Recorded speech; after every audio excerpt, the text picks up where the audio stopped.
പേരുകൾ നമ്മുടെ മനസ്സിൽ എക്കാലവും പതിഞ്ഞു കിടക്കും. ഗവർണർ എന്ന് പറയുമ്പോൾ നമ്മുടെ മനസ്സിലേക്ക് എത്തുന്ന ആദ്യ പേരായിരിക്കാം ഒരുപക്ഷെ ആരിഫ് മുഹമ്മദ് ഖാൻ. കഴിഞ്ഞ 5 വർഷത്തിനിടെ സംസ്ഥാന സർക്കാരുമായി ഇണങ്ങിയും പിണങ്ങിയും ആരിഫ് മുഹമ്മദ് ഖാൻ വാർത്തകളിൽ നിറഞ്ഞു നിന്നു. 2 പിണറായി സർക്കാരുകളുടെ കാലത്ത് മുഖ്യമന്ത്രി ഗവർണർ പിണക്കങ്ങൾ നേരിട്ടുള്ള ഏറ്റുമുട്ടലുകളുടെ വക്കത്തേക്ക് വരെ പോയി. ജനകീയ പ്രശ്നങ്ങളിൽ ഇത്രയേറെ ഇടപെട്ട ഒരു ഗവർണർ കേരളത്തിന് അത്ഭുതമായിരുന്നു.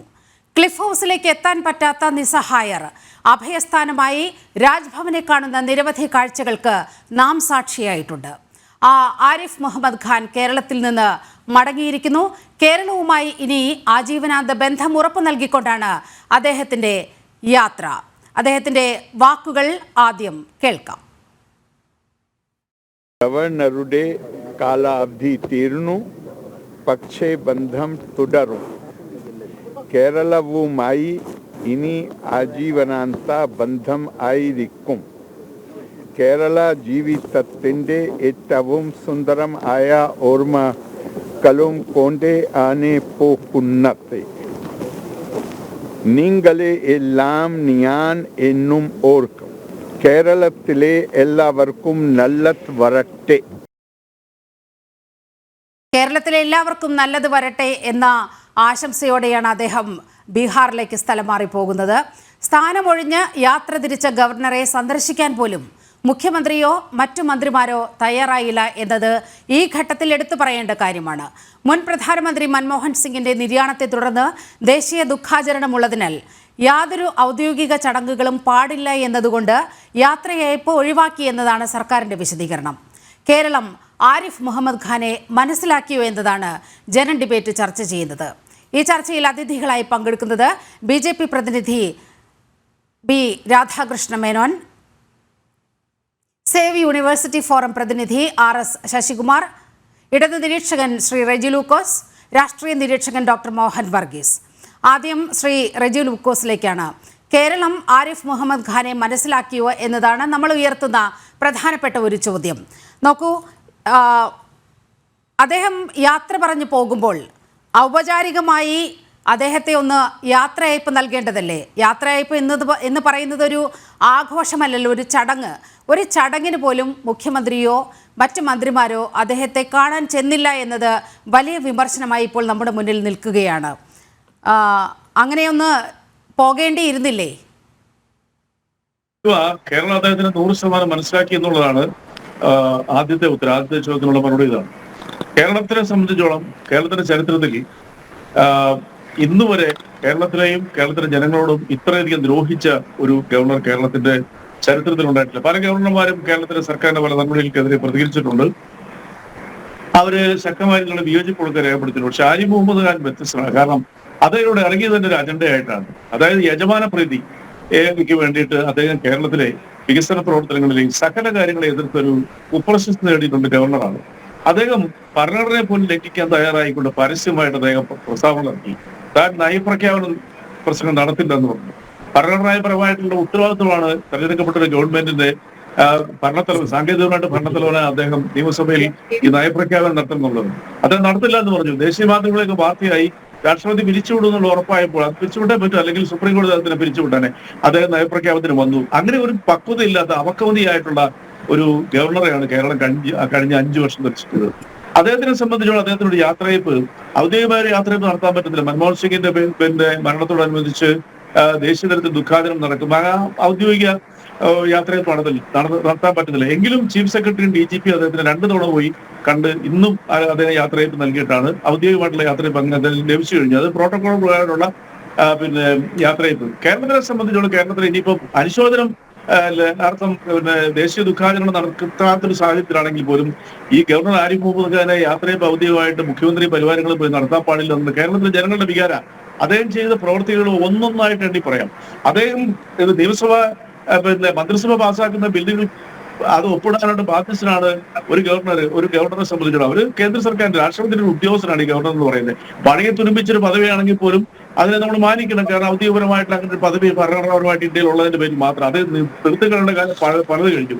ജനങ്ങൾ മാൻഡേറ്റ് നൽകി തെരഞ്ഞെടുത്ത് ഭൂരിപക്ഷത്തിൽ വരുന്ന സർക്കാരിനെ ഈ ഉദ്യോഗസ്ഥന്റെ പ്രാതിനിധ്യമുള്ള അല്ലെങ്കിൽ പിന്നെ രാഷ്ട്രപതിയുടെ റെപ്രസെന്റേറ്റീവ് അദ്ദേഹം തടയാന്ന് പറഞ്ഞാൽ ഏറ്റവും വലിയ ജനാധിപത്യ വിരുദ്ധമാണ്. ഇനി അദ്ദേഹത്തിന്റെ ഇന്നലകളെ കുറിച്ച് പറയുകയാണെന്നുണ്ടെങ്കിൽ 7 പാർട്ടി കയറിയിറങ്ങിയ വ്യക്തിയാണ് അദ്ദേഹം.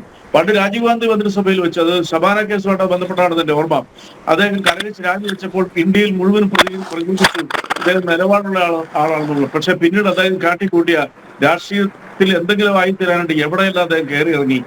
BJP തന്നെ 2ാം പ്രാവശ്യമായി പ്രവേശനം, സമാജ്വാദി പാർട്ടി പോയി, ബഹുജൻ സമാജ്വാദി പാർട്ടി, അങ്ങനെ എവിടെയെല്ലാം കയറി ഇറങ്ങി അദ്ദേഹം. അദ്ദേഹത്തിനെ സംബന്ധിച്ചോളം ഇത്തരം കാര്യങ്ങൾക്ക് പുതുമയൊന്നുമില്ല. തന്നെയല്ല, ഞാനൊരു RSS അനുയായിയാണ്, 35 വർഷമായിട്ട് എനിക്ക് RSSുമായിട്ട് ബന്ധമുണ്ടെന്ന് പറഞ്ഞു. കാവ്യവൽക്കരണത്തിന് വേണ്ടി വിദ്യാഭ്യാസ മേഖലയിൽ പോലും, അതായത് ലോകത്തിന് മുമ്പിൽ അസൂയാവർഹമായ വിദ്യാഭ്യാസ വളർച്ച നേടിയ കേരളത്തിൽ പുരോഗമന ആശയങ്ങൾ പേറുന്ന കേരള സംസ്ഥാനത്തിന്റെ മുമ്പിൽ അദ്ദേഹം 11 വൈസ് ചാൻസലർമാർ ഒറ്റയടിക്ക് പറഞ്ഞു വിട്ടിട്ട് കാവി പൊടി പിടിക്കുന്നവരെ RSSന്റെയും BJPയുടെയും മൂട് താങ്ങിയിട്ടുള്ള അപ്പോയിന്റ് ചെയ്യാൻ ശ്രമിച്ചു. പലതും കോടതി അദ്ദേഹം പരാജയപ്പെടുമായിരുന്നു. അങ്ങനെ കേരളത്തില് ബില്ലുകൾ തടഞ്ഞു വെക്കുന്ന അദ്ദേഹത്തിന്റെ ഹോബിയാണ്. അത് നിർണായകമായ ബില്ലുകൾ നിലവിൽ ആലോചിക്കണം.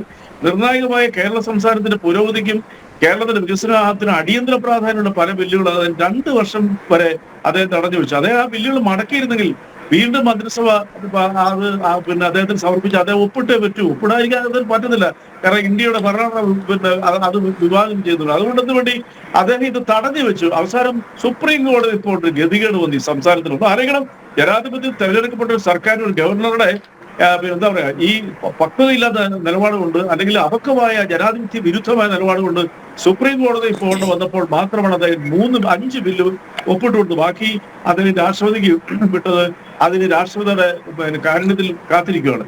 അപ്പൊ എല്ലാ അർത്ഥത്തിലും ഈ സംസ്ഥാനത്തെ ജനങ്ങളെ ദ്രോഹിക്കുക, ഈ സംസ്ഥാനത്തിന് വളർച്ച മുരടിക്കുക, ഈ സംസ്ഥാനത്ത് വർഗീയവൽക്കരണം, ഹിന്ദുത്വ വർഗീയവൽക്കരണം കൊണ്ടുവരാണ്ട് ഓപ്പണായിട്ട് ശ്രമിച്ച ഒരു ഗവർണറാണ് അദ്ദേഹം. ഇനി അതിലൊക്കെ ഉപരിയായിട്ട് അദ്ദേഹം ഒരു അക്കാഡമിക്കൽ ബാക്ക്ഗ്രൗണ്ട് ഉള്ള ആളാണെന്ന് പറയുന്നത്. അദ്ദേഹം UK-യിൽ പോയി അദ്ദേഹം ഹയർ സ്റ്റഡീസ് ഒക്കെ എടുത്തിട്ടുണ്ട്. ആ കാര്യത്തിൽ നമ്മൾ അദ്ദേഹത്തെ ബഹുമാനിക്കുന്നുണ്ട്.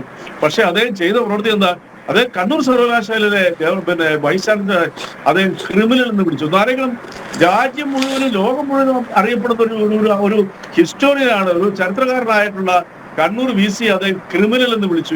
ഈ വ്യക്തി ഒന്ന് ആലോചിക്കേ, അതും ദേശീയ തലത്തിൽ വാർത്തയായിരുന്നു. ഇത്രയും ആദരിക്കപ്പെടുന്ന ഒരു വ്യക്തിയെ ഈ രീതിയിൽ അപമാനിച്ചു. അതുപോലെ തന്നെ അദ്ദേഹം പല രീതിയിലും ഈ പറയുന്ന SFI ജനാധിപത്യത്തിൽ വിയോജിക്കാനും യോജിക്കാനും അവകാശമുള്ള സ്വാതന്ത്ര്യമുള്ള ഭരണഘടനയിൽ എഴുതിയിരിക്കുന്ന ജനാധിപത്യത്തിൽ ഗവർണറല്ല ഇന്ത്യൻ പ്രസിഡന്റ് വന്നാൽ പോലും വിജയിക്കാനുള്ള സ്വാതന്ത്ര്യമുണ്ട് എല്ലാ രീതിയിലും. അങ്ങനെ അദ്ദേഹത്തിനോട് വിയോജിപ്പ് പ്രകടിപ്പിച്ച SFI വിദ്യാർത്ഥികളെ അദ്ദേഹം ക്രിമിനൽ കൂട്ടെന്ന് പറഞ്ഞ് ആക്ഷേപിച്ചു. ഇവിടെ വെഞ്ഞാറമൂടിന് അപ്പുറം സ്ഥലത്ത് അദ്ദേഹം എവിടെ ഒരു ഉദ്ഘാടനത്തിന് പോകുന്ന വഴിക്ക് 65 മീറ്റർ അപ്പുറത്ത് നിന്നുകൊണ്ട് 5 വിദ്യാർത്ഥികൾ കരിങ്കൊടി കാണിച്ചപ്പോൾ അവിടെ ഇറങ്ങി തെരുവിൽ ഒരു കസേരയിൽ ഒരു മുഴുക്കാങ്ങളുടെ ഫ്രണ്ടിൽ നിന്ന് ഇന്ത്യയുടെ ചരിത്രത്തിൽ ആദ്യമായിട്ട് വികലമായ രീതിയിലുള്ള പ്രകടനം നയിച്ചൊരു ഗവർണർ ഇദ്ദേഹം മാത്രമേ ഉള്ളൂ. ഇപ്പൊ നമ്മുടെ ബഹുമാനപ്പെട്ട ഉപരാഷ്ട്രപതി, ഇപ്പോൾ ഉപരാഷ്ട്രപതിയായിരിക്കുന്ന ബഹുമാനപ്പെട്ട വ്യക്തിത്വം ബംഗാൾ ഗവർണറായിരുന്നപ്പോൾ ഇതുപോലെ നിരന്തരം കലഹിക്കുമായിരുന്നു. ബംഗാൾ മമതാ ബാനർജി മന്ത്രിസഭയായിട്ട് അദ്ദേഹം കലഹിച്ചാണ് അത് ഉപരാഷ്ട്രപതിയും കിട്ടിയത്. കാരണം BJPയുടെ ആവശ്യം BJP എന്ന സർക്കാരുകളെ ദ്രോഹിക്കുക എന്നുള്ളതാണ്. അതിനാണ് ഇവർ ഈ ഇത്തരം ആൾക്കാരെ അപ്പോയിന്റ് ചെയ്തത്.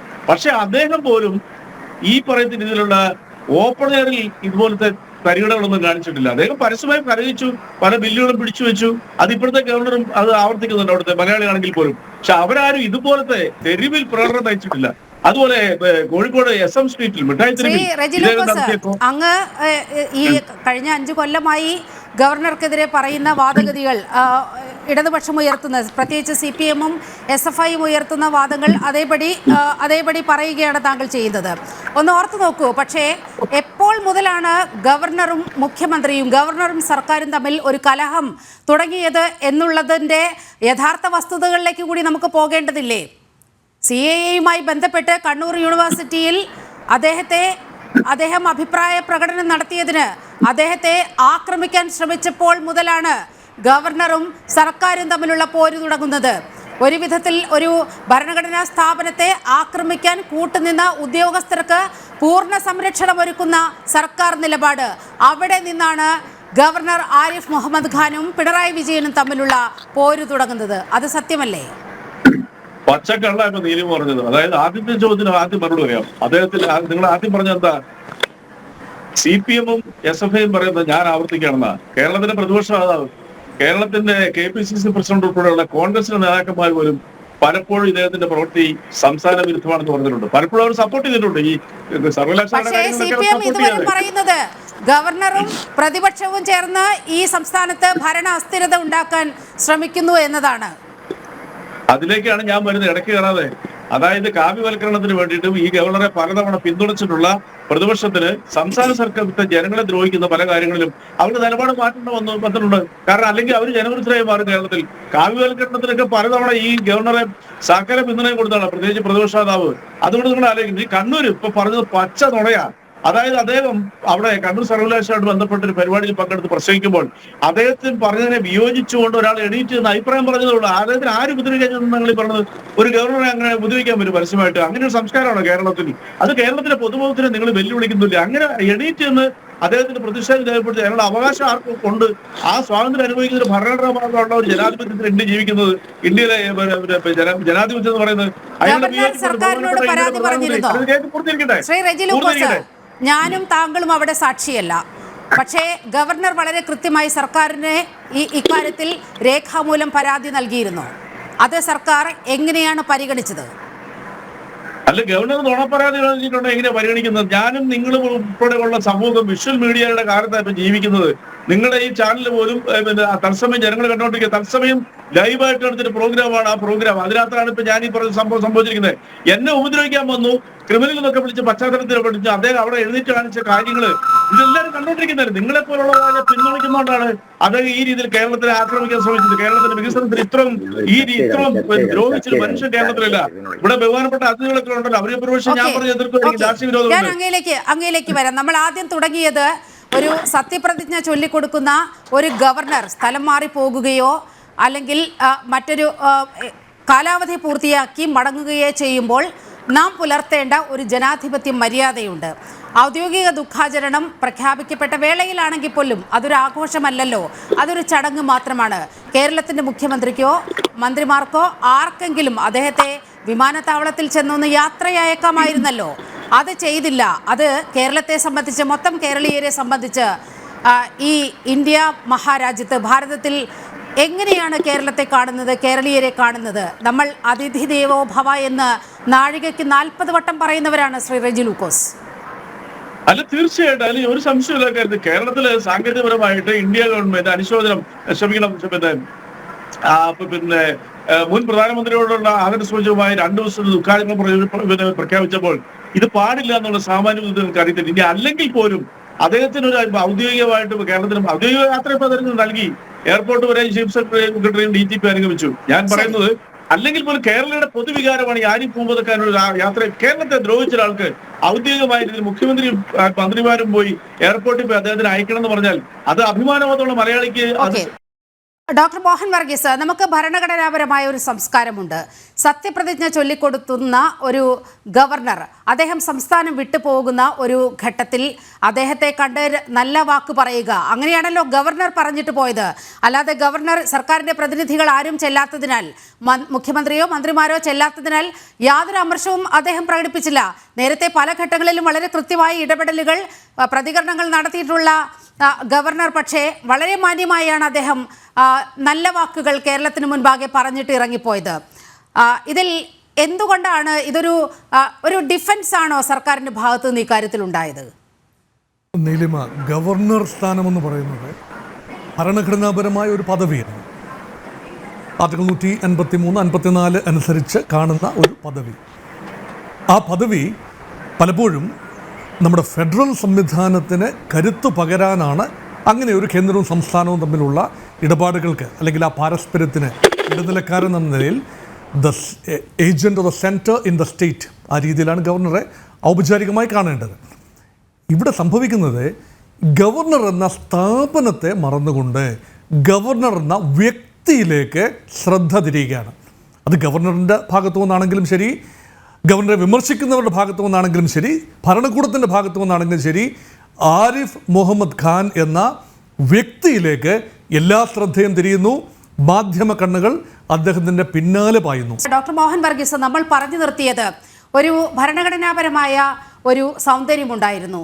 ഇത്തരത്തിൽ സത്യപ്രതിജ്ഞ ചെയ്തു പോകുന്ന ഒരു സർക്കാരിന്, സത്യപ്രതിജ്ഞ ചെയ്ത സർക്കാരിന് ഗവർണർ സ്ഥലം മാറിപ്പോകുമ്പോൾ ഒരു യാത്രയയപ്പ് നൽകുക. ഇപ്പോൾ ഔദ്യോഗിക ദുഃഖാചരണം നിലനിൽക്കുന്നു എന്ന കാരണം പറഞ്ഞുകൊണ്ട് അദ്ദേഹത്തെ കാണാൻ പോലും തയ്യാറാകാതിരുന്ന സർക്കാരിൻ്റെ നിലപാട് എങ്ങനെയാണ് കാണേണ്ടത്? ഒരു ഡിഫൻസീവ് മെക്കാനിസം പോലെ സർക്കാർ ഇതിനെ കൈകാര്യം ചെയ്തുവോ? ഔപചാരികമായ ഒരു പദവിയാണല്ലോ ഗവർണർ. അങ്ങനെ ഒരു പദവിയിൽ ഇരിക്കുന്ന ഒരാൾ സ്ഥലം മാറി പോകുമ്പോൾ അല്ലെങ്കിൽ അദ്ദേഹത്തിൻ്റെ കാലാവധി പൂർത്തിയാക്കുന്ന സമയത്ത് ഔപചാരികമായി ചെയ്യേണ്ട ചില കാര്യങ്ങളുണ്ട്, ചില മര്യാദകളുണ്ട്. അത് നാട്ടുനടപ്പെന്ന് മാത്രമല്ല, അത് നമ്മുടെ ഒരു മലയാളിയുടെ അല്ലെങ്കിൽ ഒരു സംസ്ഥാനത്തിൻ്റെ ശ്രേഷ്ഠതയുടെ പ്രതികരണ ഘടനകളാണത്. അതിൽ ഏതെങ്കിലും പാകപ്പിഴ സംഭവിച്ചോ എന്നതാണ് ഇവിടുത്തെ കാതലായ വിഷയം. ഒരുപക്ഷെ കേരള സംസ്ഥാനത്തിൻ്റെ ഗവർണർ സ്ഥാനത്ത് 5 വർഷവും 109 ദിവസവും ഇരുന്ന ഡോക്ടർ ആരിഫ് മുഹമ്മദ് ഖാൻ, ശ്രീ ആരിഫ് മുഹമ്മദ് ഖാനെ അംഗീകരിക്കുന്നവരുണ്ടാകും, അദ്ദേഹം എടുത്ത നിലപാടുകളോടൊപ്പം നിൽക്കുന്നവരുണ്ടാകും, അതിശക്തമായി വിമർശിക്കുന്നവരുണ്ടാകും. പക്ഷെ ഒരു കാര്യം നീലിമ ഉറപ്പാണ്, ശ്രീ ആരിഫ് മുഹമ്മദ് ഖാൻ എന്ന വ്യക്തി, ഗവർണർ എന്നുള്ളതിലല്ല, ആ വ്യക്തി അദ്ദേഹം ഏറ്റെടുത്ത കോസ്റ്റുകൾ ദീർഘകാലം കേരളത്തിൽ സംസാരിക്കപ്പെടാൻ സാധ്യതയുള്ള കാര്യങ്ങളാണ്. അദ്ദേഹം ഒരു കൺവെൻഷണൽ ഗ്യൂബർണറ്റോറിയൽ പൊസിഷൻ അല്ല വഹിച്ചത്. അദ്ദേഹം വഹിച്ച പദവി തീർച്ചയായും ഒരു ഗ്യൂബർണറ്റോറിയൽ പദവിയാണെങ്കിൽ പോലും അദ്ദേഹം അതിൻ്റെ നൂലാമാലകളൊന്നും നോക്കാതെ അദ്ദേഹം ഒരു പ്രോ ആക്റ്റീവ് റോളാണ്. എവിടെയെല്ലാം പാകപ്പിഴകൾ അദ്ദേഹത്തിൻ്റെ ദൃഷ്ടിയിൽ കണ്ടുവോ അതിനെല്ലാം മുഖം അടച്ചുള്ള മറുപടികളാണ്, മുഖം നോക്കാതെയുള്ള മറുപടികളാണ്. ഇതെല്ലാം തന്നെ അദ്ദേഹം ചെയ്തു. ഒരു ആക്ടിവിസ്റ്റ് ഗവർണർ എന്ന പദവിയിലാണ് അദ്ദേഹം ഒരുപക്ഷെ ഇരുന്നത്. അത് അദ്ദേഹത്തിൻ്റെ ആദ്യ മാസം തന്നെ അദ്ദേഹം ഒരു കൊമ്പ് കോർക്കുന്ന രംഗം, എനിക്ക് തോന്നുന്നത് എൻ്റെ ഓർമ്മയിൽ ശരിയാണെങ്കിൽ ഇർഫാൻ ഹബീബ് എന്ന വിഖ്യാതനായ ചരിത്രകാരൻ, അദ്ദേഹവുമായി കൊമ്പ് കോർക്കാൻ ഇടയായ ഒരു സാഹചര്യം. ആ സാഹചര്യത്തിൻ്റെ മെറിറ്റ് എന്തെങ്കിലും ആയിക്കൊള്ളട്ടെ, പക്ഷേ ഗവർണർ പൊട്ടിത്തെറിക്കുന്ന ഒരു കാഴ്ച അവിടെ കണ്ടു. അതുമുതൽ ഇങ്ങോട്ട് പിന്നെ പോരാട്ടത്തിൻ്റെ ദിനങ്ങളായിരുന്നു. അപ്പോൾ കടുകിട വിട്ടുകൊടുക്കില്ല എന്ന നിലപാട് ഭരണകക്ഷിയും മുന്നണിയും അതുപോലെ മുഖ്യമന്ത്രിയും മന്ത്രിസഭയും എല്ലാം എടുക്കുമ്പോൾ മറുപക്ഷത്തും ഒരു ഇഞ്ച് പോലും വിട്ടുവീഴ്ച ചെയ്യാത്ത ഗവർണറുടെ പോരാട്ടം. ഇത് പ്രധാനമായും യൂണിവേഴ്സിറ്റികളുമായി ബന്ധപ്പെട്ട അല്ലെങ്കിൽ വൈസ് ചാൻസലർ നിയമനവുമായി ബന്ധപ്പെട്ട കാര്യങ്ങളും അധ്യാപക നിയമനവുമായി ബന്ധപ്പെട്ട കാര്യങ്ങളിലും അപാകതകൾ ഉണ്ടായിട്ടുണ്ടെങ്കിൽ അത് പരിഹരിക്കാനായി താൻ തന്നെ മുന്നിട്ടിറങ്ങണം എന്ന ഒരു നിർബന്ധ ബുദ്ധി അദ്ദേഹത്തിൻ്റെ ഭാഗത്തുണ്ടായി. ആ നിർബന്ധ ബുദ്ധി അദ്ദേഹത്തിൻ്റെ ഭാഗത്തുണ്ടായതാണോ, അദ്ദേഹം ഏതെങ്കിലും ഒരു സ്കീമിൻ്റെ ഭാഗമായി പ്രതികരിച്ചതാണോ? പക്ഷേ ഭരണഘടനാപരമായി നോക്കുമ്പോൾ അദ്ദേഹം ചാൻസലറാണ്. ചാൻസലർ എന്ന നിലയിൽ അദ്ദേഹം തന്നെയാണ് യൂണിവേഴ്സിറ്റിയുടെ അവസാന വാക്ക് ഗവർണറാണ്. അങ്ങനെ നോക്കുമ്പോൾ ഗവർണർ അത് ചുമതല കൂടിയാണ്.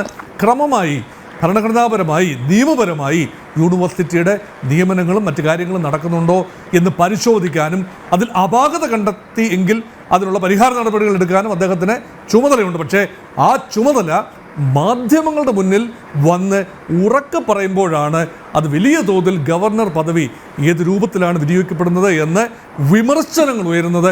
അപ്പോഴാണ് നോക്കൂ, ആരിഫ് മുഹമ്മദ് ഖാനെ ഇവിടെ നേരത്തെ പറഞ്ഞു, ആരിഫ് മുഹമ്മദ് ഖാൻ എന്ന വ്യക്തി വ്യത്യസ്തനാണ്. കേരളത്തിൽ ഒരു ഗവർണറും ഇത്രയധികം വാർത്താ പ്രാധാന്യം നേടിയിട്ടില്ല. ക്യാമറ കണ്ണുകൾ ഏറ്റവും അധികം ഒപ്പിയെടുത്തിട്ടുള്ള മുഖം, വാക്കുകൾ അതൊരുപക്ഷെ ആരിഫ് മുഹമ്മദ് ഖാൻ്റെതായിരിക്കും. അദ്ദേഹത്തിൻ്റെ പഞ്ച് ഡയലോഗുകൾ, അപ്പം അദ്ദേഹം ഒരു മാസ് ഡയലോഗിൻ്റെ ആളാണ്. അത് എപ്പോഴാണ് പ്രതികരിക്കുന്നത്, എങ്ങനെയാണ് പ്രതികരിക്കുന്നത് എന്ന് ഒരു ഊഹവുമില്ലാത്തതുകൊണ്ട് മാധ്യമങ്ങൾക്ക് വളരെ വലിയ ദൃശ്യ വിരുന്ന് തന്നെയായിരുന്നു ആരിഫ് മുഹമ്മദ് ഖാനോടൊപ്പമുള്ള ഓരോ നിമിഷവും. നമ്മൾ പല ആവർത്തി നമ്മൾ കണ്ടതാണ്. തെരുവിലേക്ക് ഒരു ഫൈറ്റ് വരികയാണ്, മുഷ്ടി ചുരുട്ടി വിദ്യാർത്ഥികളുമായി സംവദിക്കാൻ അല്ലെങ്കിൽ അവരുമായി തർക്കിക്കാൻ ഇറങ്ങുന്ന ഒരു ഗവർണർ നമ്മൾ കേട്ടുകേഴ്വിയില്ലാത്തൊരു കാര്യമാണ്. അപ്പോൾ അദ്ദേഹം ഒരു തെരുവിലേക്ക് ഇറങ്ങുന്ന ഒരു കാഴ്ചയാണ്. അതിനകത്തൊരു വ്യത്യസ്തതയുണ്ട്, അതിനകത്തൊരു സൗന്ദര്യം കണ്ടെത്തുന്നവരുണ്ട്.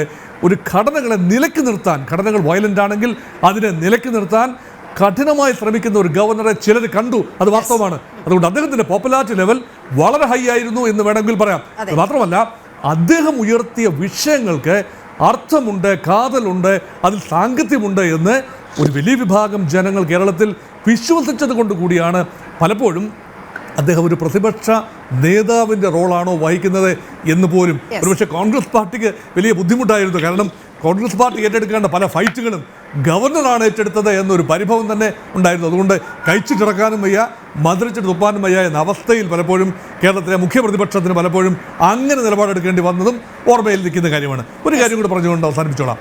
ഈ ഗവർണർ എന്ന പദവി ഭരണഘടനാ പദവിയാണ്. ഫെഡറലിസത്തിൻ്റെ ആണിക്കല്ലാണ് ഗവർണർ. കേന്ദ്രവും സംസ്ഥാനവും തമ്മിലുള്ള ബന്ധങ്ങളെ നിയന്ത്രിക്കേണ്ട ഒരു സ്ഥാപനമെന്ന നിലയിൽ യഥാർത്ഥത്തിൽ ഗവർണറിൽ അർപ്പിതമായ റോൾ വഹിക്കുക. പക്ഷേ ആ റോൾ എന്ന് പറയുന്നത് ഭരണഘടന നിർവചിച്ചതിനെ വ്യാഖ്യാനിക്കേണ്ടത് ആ പദവിയിലിരിക്കുന്ന വ്യക്തിയാണ്. അതിനെ ആരിഫ് മുഹമ്മദ് ഖാൻ വ്യാഖ്യാനിച്ചത് ശക്തമായ വാക്കുകളിലൂടി അപ്പോൾ തന്നെ മറുപടി പറയുകയും വേണമെങ്കിൽ ആക്ഷൻ എടുക്കുകയും ചെയ്യുകയാണ്. ഇതാ പുതിയ ഒരു ഗവർണർ വന്നിരിക്കുന്നു. അപ്പം ഞാൻ പറയുന്നത്, എനിക്ക് തോന്നുന്നത് കാതു കുത്തിയവൻ പോയപ്പോൾ കടുക്കനിട്ടവൻ വന്നു എന്ന നിലയിൽ ആകാൻ സാധ്യതയുണ്ട്. കാരണം ഇത് വാക്കുകൾ അതാണ് കേരളം കാത്തിരിക്കുന്നത്. പുതിയ ഗവർണർക്ക് വേണ്ടി കാത്തിരിക്കുന്നതും അങ്ങനെ തന്നെയാണ്. BJP പ്രതിനിധിയിലേക്ക് പോകുകയാണ്. ബി രാധാകൃഷ്ണ മേനോൻ. ശ്രീ ബി രാധാകൃഷ്ണ മേനോൻ, ഈ കഴിഞ്ഞ 5 വർഷം വലിയ ഫൈറ്റാണ് നമ്മൾ കണ്ടത്. ഈ സർക്കാരും ഗവർണറും തമ്മിലുള്ള നിരവധി യുദ്ധങ്ങൾക്ക് നമ്മൾ സാക്ഷിയായി. വളരെ കൃത്യമായി പ്രതിപക്ഷത്തിൻ്റെ റോൾ എടുക്കുകയായിരുന്നു. ഇവിടെ അഡ്ജസ്റ്റ്മെൻറ്റ് പൊളിറ്റിക്സ് എന്ന് പറയാവുന്ന വിധത്തിൽ പല പ്രശ്നങ്ങളും ഒളിച്ചു വയ്ക്കുകയായിരുന്നല്ലോ പ്രതിപക്ഷവും. സർക്കാരിന് അനുകൂലമായി നിലപാടെടുത്തുകൊണ്ട് പല കാര്യങ്ങളും ഒളിച്ചു വയ്ക്കുകയായിരുന്നല്ലോ. അതിൽ കൃത്യമായി നിലപാടെടുത്തുകൊണ്ട് ജനങ്ങൾ അറിയേണ്ട വിഷയങ്ങളിൽ വളരെ കൃത്യമായ ഒരു കാര്യക്ഷമമായ പ്രതിപക്ഷത്തിന്റെ റോളിലേക്ക് ഗവർണർ മാറിയത് ഏത് സാഹചര്യത്തിലാണ്? ഗവർണർ പദവി എന്ന് പറയുന്നത് ആ ഭരണഘടനാപരമായി ഏറ്റവും ഏറെ പ്രാധാന്യമുള്ള ഒരു പദവി. അപ്പൊ ആ നിലയിൽ ആ ഭരണഘടനാ പദവിയോട് കേരളത്തിന്റെ കമ്മ്യൂണിസ്റ്റ് സർക്കാർ അവര് ആ പാർട്ടി രൂപം കൊണ്ടപ്പോ മുതലുള്ള ഒരു ഭരണഘടനാ വിരുദ്ധ സമീപനം, കാരണം രാജ്യത്തിന്റെ ഭരണഘടനയായോ നിയമത്തെയോ സമ്പൂർണമായി അംഗീകരിക്കാൻ തയ്യാറല്ലാത്ത സമീപനമാണ് എക്കാലത്തും CPM-ഉം കമ്മ്യൂണിസ്റ്റ് പാർട്ടിയും സ്വീകരിക്കുന്നത്. അപ്പോൾ അവര് സ്വന്തമായിട്ട് ഞങ്ങൾക്ക് വേണമെങ്കിൽ കോടതിയുണ്ട്, പോലീസ് സ്റ്റേഷനുണ്ട്, നിയമം നടപ്പാക്കും, വിചാരണ ചെയ്യും എന്നൊക്കെ പറയുന്ന സമീപനമാണ് അവരുടെ പാർട്ടി. അപ്പൊ ആ പാർട്ടിയുടെ സമീപനത്തിന്റെ തുടർച്ചയായി സംസ്ഥാന സർക്കാർ ഗവർണറുടെ യാത്രയയപ്പ് ചടങ്ങിനെ പോലും മാറ്റി എന്നുള്ളതാണ്. കാരണം ചടങ്ങില്ലെങ്കിൽ പോലും കാണിക്കേണ്ട മര്യാദയില്ല, മാന്യതയില്ലാതെ പെരുമാറി എന്നുള്ളതാണ് ഇവിടെ ഏറ്റവും പ്രസക്തമായ ഒരു കാര്യം. കാരണം അത് കമ്മ്യൂണിസ്റ്റ് പാർട്ടിയുടെ CPM-ന്റെ അടിസ്ഥാന സ്വഭാവം അവരിവിടെയും പ്രകടമാക്കി എന്ന് കേരളത്തിലെ ജനങ്ങൾ വരികയും. പിന്നെ കേരളത്തിന്റെ ജനങ്ങളെ സംബന്ധിച്ചിടത്തോളം അവര് ഈ ഗവൺമെന്റിനെ കൊണ്ട് പൊറുതിമുട്ടുന്ന വേണം. ഈ സർക്കാരിന്റെ തെറ്റായ സമീപനത്തെ ചോദ്യം ചെയ്യാൻ, മുഖ്യമന്ത്രിയുടെ ധാർഷ്ട്യത്തെ ചോദ്യം ചെയ്യാൻ, അതിനൊക്കെ ഉതകുന്ന തരത്തിലുള്ള ഒരു ഭരണഘടനാ സംവിധാനം നമ്മുടെ സംസ്ഥാനത്ത് ഭാരതത്തിന്റെ ഭരണഘടനയുടെ ഭാഗമായിട്ടുണ്ട് എന്നുള്ള പ്രതീതി തീർച്ചയായിട്ടും അദ്ദേഹത്തിന്റെ പെരുമാറ്റത്തിൽ ഉണ്ടായിട്ടുണ്ട്. അത് പോസിറ്റീവായി തന്നെ കേരളത്തിന്റെ ബഹുഭൂരിപക്ഷം ജനങ്ങൾ കണ്ടിട്ടുമുണ്ട്. അദ്ദേഹത്തെ ഹൃദയത്തിലേറ്റി ആ അദ്ദേഹത്തിന്റെ പല നിലപാടുകളും. കാരണം യൂണിവേഴ്സിറ്റികളെയൊക്കെ നേരത്തെ പറഞ്ഞ പോലെ കമ്മ്യൂണിസ്റ്റ് പാർട്ടിയുടെ പാർട്ടി ആഫീസുകളാക്കി അധപ്പതിപ്പിക്കുന്ന സമീപനം, പാർട്ടി തീരുമാനങ്ങൾ നടപ്പാക്കാനുള്ള വെറും വേദികൾ മാത്രമാക്കി വിദ്യാഭ്യാസ സ്ഥാപനങ്ങളെയും യൂണിവേഴ്സിറ്റികളെയും അധപ്പതിപ്പിക്കുന്ന CPM-ന്റെ ധാർഷ്ട്യത്തോടെയുള്ള ഭരണത്തിനെതിരായി, സമീപനത്തിനെതിരായി, നോമിനേഷനെതിരായി ഭരണഘടനാ പദവിയെ ഉയർത്തിപ്പിടിച്ചുകൊണ്ട് അതിനനുസൃതമായ തീരുമാനങ്ങൾ യൂണിവേഴ്സിറ്റിയുമായി ബന്ധപ്പെട്ട് എടുത്തപ്പോൾ അതിനെയൊക്കെ ഉൾക്കൊള്ളാൻ മാത്രമുള്ള പക്വതയോ പാകതയോ സമീപനമോ കേരളത്തിലെ പാർട്ടി ഭരണകൂടത്തിന് ഇല്ലാതെ പോയി എന്നുള്ള യാഥാർത്ഥ്യമാണ് ഇവിടെ ഉണ്ടായ പരസ്യമായ ഏറ്റുമുട്ടലിൽ വെല്ലുവിളിയിൽ നിന്നുമൊക്കെ നമുക്ക് ബോധ്യമായി. പിന്നെ CPM-നെ സംബന്ധിച്ചിടത്തോളം ഷടനോട് സാക്ഷ്യം എന്ന് പറയും പോലെ അവരുടെ സമീപനത്തിന് അനുസൃതമായ സമീപനമില്ലാതെ ഒരു പ്രദേശത്തും ആർക്കും പിടിച്ചു നിൽക്കാനാവില്ല. നമുക്കറിയാം ആ പാർട്ടി എവിടെയൊക്കെ ശക്തി പ്രാപിക്കുന്നുവോ അവിടെയൊക്കെ മറ്റുള്ളവരെയൊക്കെ, അതിപ്പോ ലീഗിന്റെ ശക്തി കേന്ദ്രത്തിൽ കമ്മ്യൂണിസ്റ്റ് പാർട്ടിക്ക് ആധിപത്യം ഉണ്ടായാൽ അവർ ലീഗിനെ ഇല്ലാതാക്കും. കോൺഗ്രസിന്റെ ശക്തി കേന്ദ്രത്തിൽ കമ്മ്യൂണിസത്തിന് ആധിപത്യം ഉണ്ടായാൽ അവർ കോൺഗ്രസിനെ ഇല്ലാതാക്കും. BJP-യുടെ ശക്തി കേന്ദ്രത്തിൽ കമ്മ്യൂണിസ്റ്റ് പാർട്ടിക്ക് ആധിപത്യം ഉണ്ടാവുന്ന അല്ലെങ്കിൽ അതിനെ എതിർക്കാൻ അവർ BJP ഇല്ലാതാക്കും, RSS-നെ ഇല്ലാതാക്കും. അതിൽ BJPയും RSSും പലപ്പോഴും അവരുടെ ധാർഷ്ട്യത്തിനെതിരെ തിരികെ പ്രതികരിക്കാനോ ആ നിലയിൽ തന്നെ അതിനെ നോക്കിക്കാണാനോ തയ്യാറാകുന്നത് കൊണ്ട് കേരളത്തിന് സംഘർഷമാണ് എന്നുള്ള പ്രതീതിയൊക്കെ ഉണ്ടായിരുന്നല്ലോ കഴിഞ്ഞ കാലം. പക്ഷെ ഇന്ന് അതൊക്കെ CPM ആ തെറ്റുകളൊക്കെ മനസ്സിലാക്കി ജനങ്ങളുടെ മുന്നിൽ അത്തരം ഗുണ്ടായുസത്തിനൊന്നും പ്രസക്തിയില്ല എന്നൊക്കെ ബോധ്യം വന്ന ഒരു കാലഘട്ടത്തിൽ ഭരണകൂട ഭീകരതയെ, ഭരണ സംവിധാനത്തെ അവരുടെ ഇഷ്ടത്തിനൊത്ത് ഉപയോഗിക്കുന്ന ആ ധാർഷ്ട്യത്തോടെയുള്ള സമീപനം, അത് വിദ്യാഭ്യാസ മേഖലയിൽ, യൂണിവേഴ്സിറ്റികളിൽ, സഹകരണ മേഖലയിൽ, സഹകരണ ബാങ്കുകളിൽ, അവിടെയൊക്കെ കൊള്ളയടിക്കപ്പെട്ട സാധാരണക്കാരന് വേണ്ടി ശബ്ദം ഉയർത്താൻ, ആ വേദനിക്കുന്ന ആളുകളുടെ ദുഃഖം കണ്ടെത്താൻ, ആത്മഹത്യ ചെയ്യേണ്ടി വന്ന സാധാരണക്കാരന്, ജീവിതം വഴിമുട്ടിപ്പോയ ആളുകൾക്ക്, അവരുടെ കുടുംബത്തിനും അവർക്കും അവർക്കുമൊക്കെ സഹായം നൽകുന്ന, അവർക്ക് പ്രതീക്ഷ നൽകുന്ന സമീപനം, ആശ്വാസം പകരുന്ന സമീപനം, അതൊക്കെ സ്വീകരിക്കാൻ ഒരു ജനകീയ എന്നായിട്ടുള്ള ഗവർണർ എന്നുള്ള നിലയിൽ അദ്ദേഹം ജനങ്ങളിലേക്ക് ഇറങ്ങിച്ചെന്നപ്പോൾ, അങ്ങനെ പല കാര്യങ്ങളിലും ഇടപെട്ടപ്പോൾ അതിനെ പാർട്ടിക്ക് അല്ലെങ്കിൽ കേരളത്തിന്റെ കമ്മ്യൂണിസ്റ്റ് സർക്കാരിന് ഉൾക്കൊള്ളാൻ സാധിച്ചില്ല എന്നാണ് എന്റെ പ്രിയപ്പെട്ട സുഹൃത്ത് റെജി ലൂക്കോസ് സൂചിപ്പിച്ചത്. അപ്പൊ ആ ഒരു അത് കേരളത്തിന്റെ മുഴുവൻ അഭിപ്രായമായതുകൊണ്ട് ഞങ്ങൾ അദ്ദേഹത്തിന് യാത്രയപ്പ് കൊടുക്കുന്നത് അല്ലെങ്കിൽ അദ്ദേഹത്തെ മാനിക്കുന്നില്ല, അദ്ദേഹത്തെ കാണാൻ പോലും പോയില്ല എന്ന് പറഞ്ഞാൽ അത് കേരളത്തിലെ ജനങ്ങൾ പുച്ഛത്തോടെ നോക്കിക്കാണും. ഇത് കമ്മ്യൂണിസ്റ്റ് പാർട്ടിയുടെ മറ്റൊരു വിവരക്കേടായി, വിവരമില്ലായ്മയായി, ഭരണകൂടത്തിന്റെ ധാർഷ്ട്യത്തിന്റെ പ്രതീകമായി ജനങ്ങൾ അതിനെ വിലയിരുത്തും. തീർച്ചയായിട്ടും ഗവർണർ ജനകീയനായി ജനങ്ങൾക്കൊപ്പം നിന്നുകൊണ്ട് എങ്ങനെ പ്രവർത്തിക്കണം, ആശ്വാസം പകരണം. അപ്പൊ സാധാരണഗതിയിൽ നമുക്കറിയാം, സംഘർഷമുണ്ടായി കൊല ചെയ്യപ്പെടുന്ന ആളുകളുടെ വീടുകളിലോ അല്ലെങ്കിൽ മരണപ്പെടുന്ന, ദുഃഖിക്കുന്ന ആളുകളുടെ വീടുകളിലോ ഒന്നും ആശ്വാസം പകരാൻ മുൻകാലങ്ങളിൽ പലപ്പോഴും ഗവർണർമാർ ഇറങ്ങി വന്നതായിട്ട് കാണാത്ത ആളുകൾക്ക് അദ്ദേഹത്തെ പോലെ ഒരാൾ ആ ഒരു ദൗത്യം, ആശ്വാസം പകരാനുള്ള ദൗത്യം, ഇവിടെ ഏകപക്ഷീയമായ ഭരണമല്ല, ആ ഭരണത്തിന്റെ ഭരണകൂട ഭീകരത, പോലീസിന്റെ ധാർഷ്ട്യം, ഇതെല്ലാം നിറഞ്ഞു നിൽക്കുന്ന ഒരു പ്രദേശത്തും ജനങ്ങൾക്ക് ആശ്വാസകരമായി ഭരണഘടനയിലും ഭരണകൂടത്തിലും പ്രതീക്ഷ പകരുന്ന ഒരു സാഹചര്യം സൃഷ്ടിക്കാൻ ഗവർണറുടെ അവസരോചിതമായ പല നിലപാടുകളിലൂടെയും സാധ്യമായിട്ടുണ്ട് എന്ന യാഥാർത്ഥ്യത്തെ നമ്മൾ കണ്ടില്ല എന്ന് നടിക്കാൻ പാടില്ല. കാരണം അദ്ദേഹം ആശ്വാസം പകരാൻ എത്തുമ്പോൾ അത് ഒരു ജനങ്ങളെ സംബന്ധിച്ചിടത്തോളം പ്രതീക്ഷ, ജനങ്ങളെ സംബന്ധിച്ച് ജനാധിപത്യത്തിനുള്ള വിശ്വാസം, ഭരണകൂടം എന്ന് പറയുന്നത് ഞങ്ങൾക്ക് ഭരണം കിട്ടിയാൽ ഞങ്ങള് പോലീസിനെ ഞങ്ങൾക്ക് വേണ്ട, പോലീസിന്റെ പണി കൂടി ഞങ്ങൾ എടുക്കും, അല്ലെ പോലീസ് ഞങ്ങൾ പറയുന്ന പണി എടുക്കുന്നവരാണ്, കോടതി ഇവിടെ ആവശ്യമില്ല, ആ കോടതി എന്ത് തീരുമാനിക്കണമെന്ന് ഞങ്ങൾ തീരുമാനിക്കും, അല്ലെങ്കിൽ ഞങ്ങൾക്ക് സ്വന്തമായി കോടതിയുണ്ട്, പോലീസുണ്ട് എന്ന് പറയുന്ന ആ ഭരണത്തിന്റെ ധാർഷ്ട്യം ഉപയോഗിക്കുന്ന പാർട്ടിയുടെ ഭരണത്തിന് കീഴിൽ ജനങ്ങൾക്ക് അരിക്ഷിത ബോധമുണ്ടാകുമ്പോൾ ജനങ്ങൾക്ക് ആശ്വാസം പകരുന്ന സമീപനമായി, അവർക്ക് പ്രതീക്ഷ നൽകുന്ന നിലപാടുകളുമായി ധീരമായി ഇറങ്ങി വന്നു എന്നുള്ളതാണ്, ഇറങ്ങി നടന്നു എന്നുള്ളതാണ് കേരളത്തിന്റെ ഗവർണർ ആരിഫ് മുഹമ്മദ് ഖാനെ ആ നിലയിൽ കേരളത്തിലെ ജനങ്ങൾ എന്നും ഓർക്കും. അവരുടെ ഹൃദയത്തിൽ അദ്ദേഹത്തിന് ആ നിലയിൽ വളരെ ഉറച്ച സ്ഥാനം ലഭിച്ചിട്ടുണ്ട്, സ്ഥിരപ്രതിഷ്ഠ നേടുവാൻ. ഇങ്ങനെ ഒരു ഗവർണർ, നമുക്കറിയാം ഇലക്ഷൻ കമ്മീഷൻ എന്ന് കേൾക്കുമ്പോൾ ഇപ്പോഴും നമ്മുടെ എല്ലാം മനസ്സിൽ എന്നുള്ള പേര് വരും. അതുപോലെ ഗവർണർ എന്ന് പറയുമ്പോൾ ആരിഫ് മുഹമ്മദ് ഖാൻ എന്നുള്ള പേര് കേരളത്തിലെ സാധാരണക്കാരുടെ, കുട്ടികളുടെ, വിദ്യാർത്ഥികളുടെ ഒക്കെ മനസ്സിൽ നിറഞ്ഞു നിൽക്കുന്ന രീതിയിലുള്ള നിലപാടുകളുടെ രാജകുമാരനായിരുന്നു, നിലപാടുകളുടെ ഒരു വ്യക്തിത്വമായിരുന്നു അദ്ദേഹം എന്നുള്ള കാര്യത്തിൽ നമ്മൾ അദ്ദേഹത്തെ പ്രത്യേകമായി അനുമോദിക്കേണ്ടിയിരിക്കുന്നു, ആദരിക്കേണ്ടിയിരിക്കുന്നു, അദ്ദേഹത്തിനെ അംഗീകരിക്കേണ്ടിയിരിക്കുന്നു എന്നാണ് എനിക്ക് തോന്നുന്നത്. എത്രത്തോളം അദ്ദേഹത്തെ കേരളം അംഗീകരിച്ചു എന്നതാണ് ഉയരുന്ന പ്രസക്തമായ ചോദ്യം. ശ്രീ R.S. ശശികുമാർ, ഗവർണർ ഏറ്റവും അധികം കലഹിച്ചത് ഈ സർവകലാശാല നിയമ ഭേദഗതിയുമായി ബന്ധപ്പെട്ടാണ്.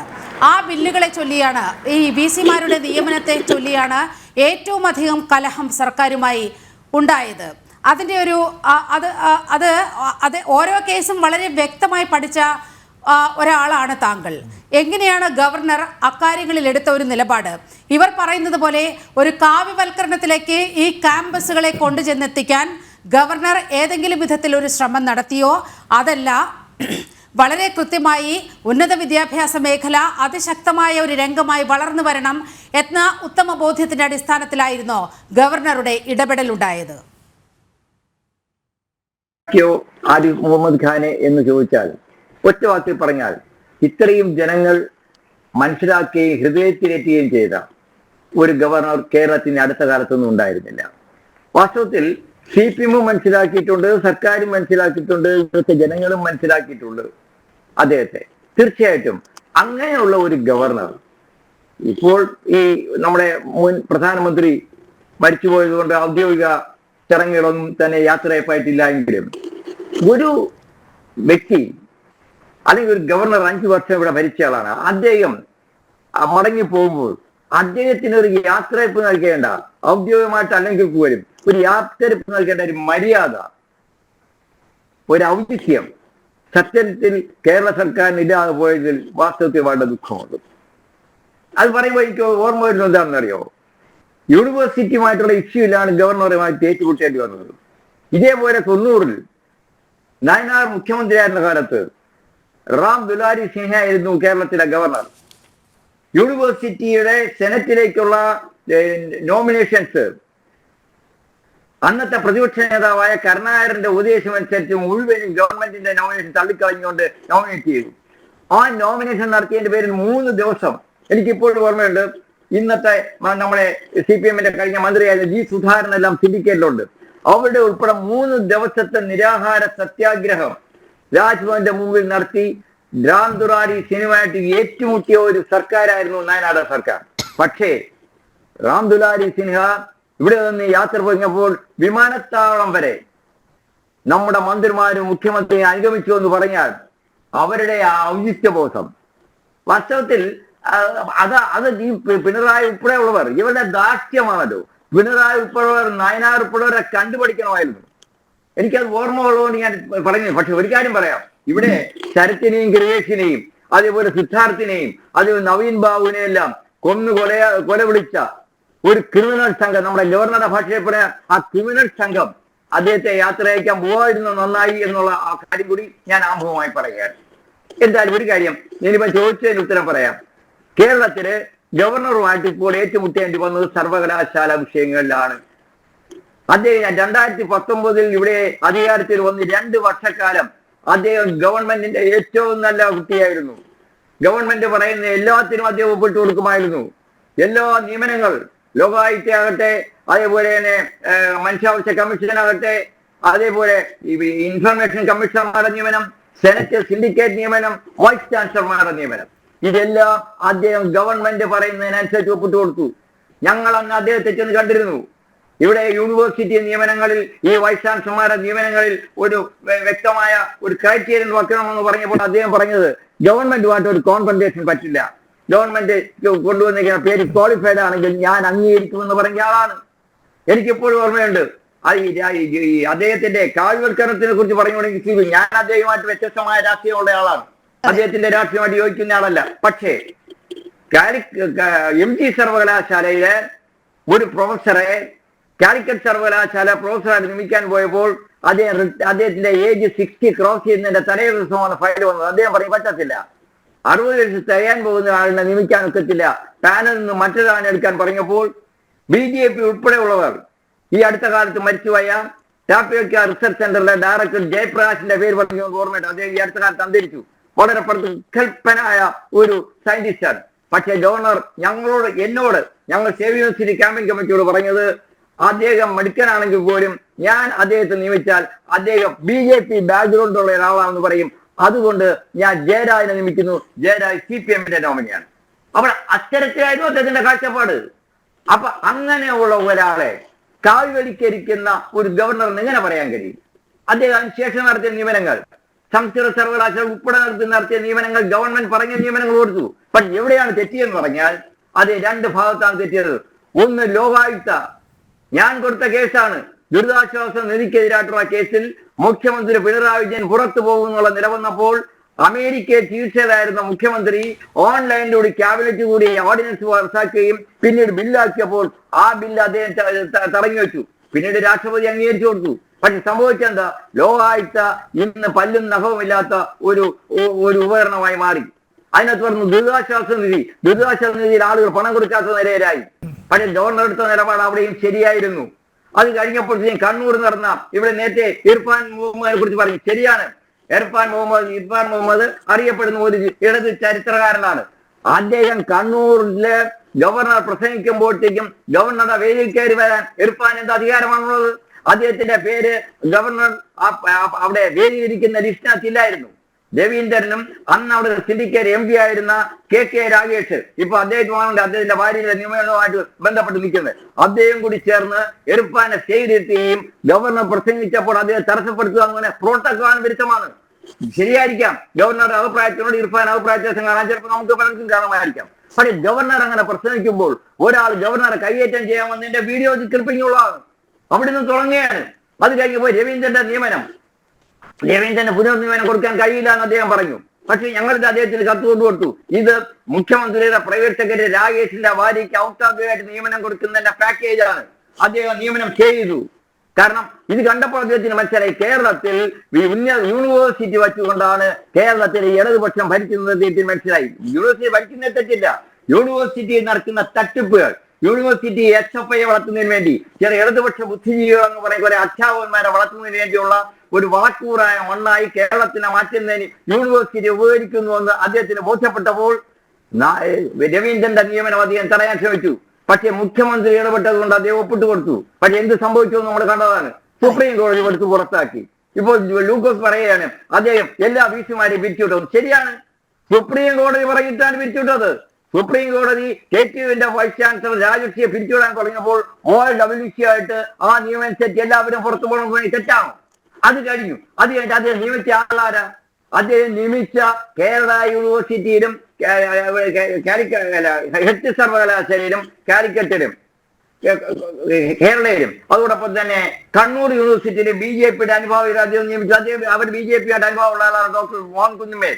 അതേസമയം MG സർവകലാശാലയിൽ ഈ CPM-ന്റെ അധ്യാപക സംഘടനയുടെ നേതാവിനെ നിയമിച്ചു. സംസ്കൃത സർവകലാശാലയിൽ കാലിക്കറ്റ് യൂണിവേഴ്സിറ്റിയിലെ CPM അധ്യാപക സംഘടനയുടെ വനിതയെ നിയമിച്ചു. മലയാള സർവകലാശാലയിൽ ഡോക്ടർ സുഷമ സംസ്കൃത സർവകലാശാലയിലെ CPM അധ്യാപക സംഘടനയാണ് നിയമിച്ചു.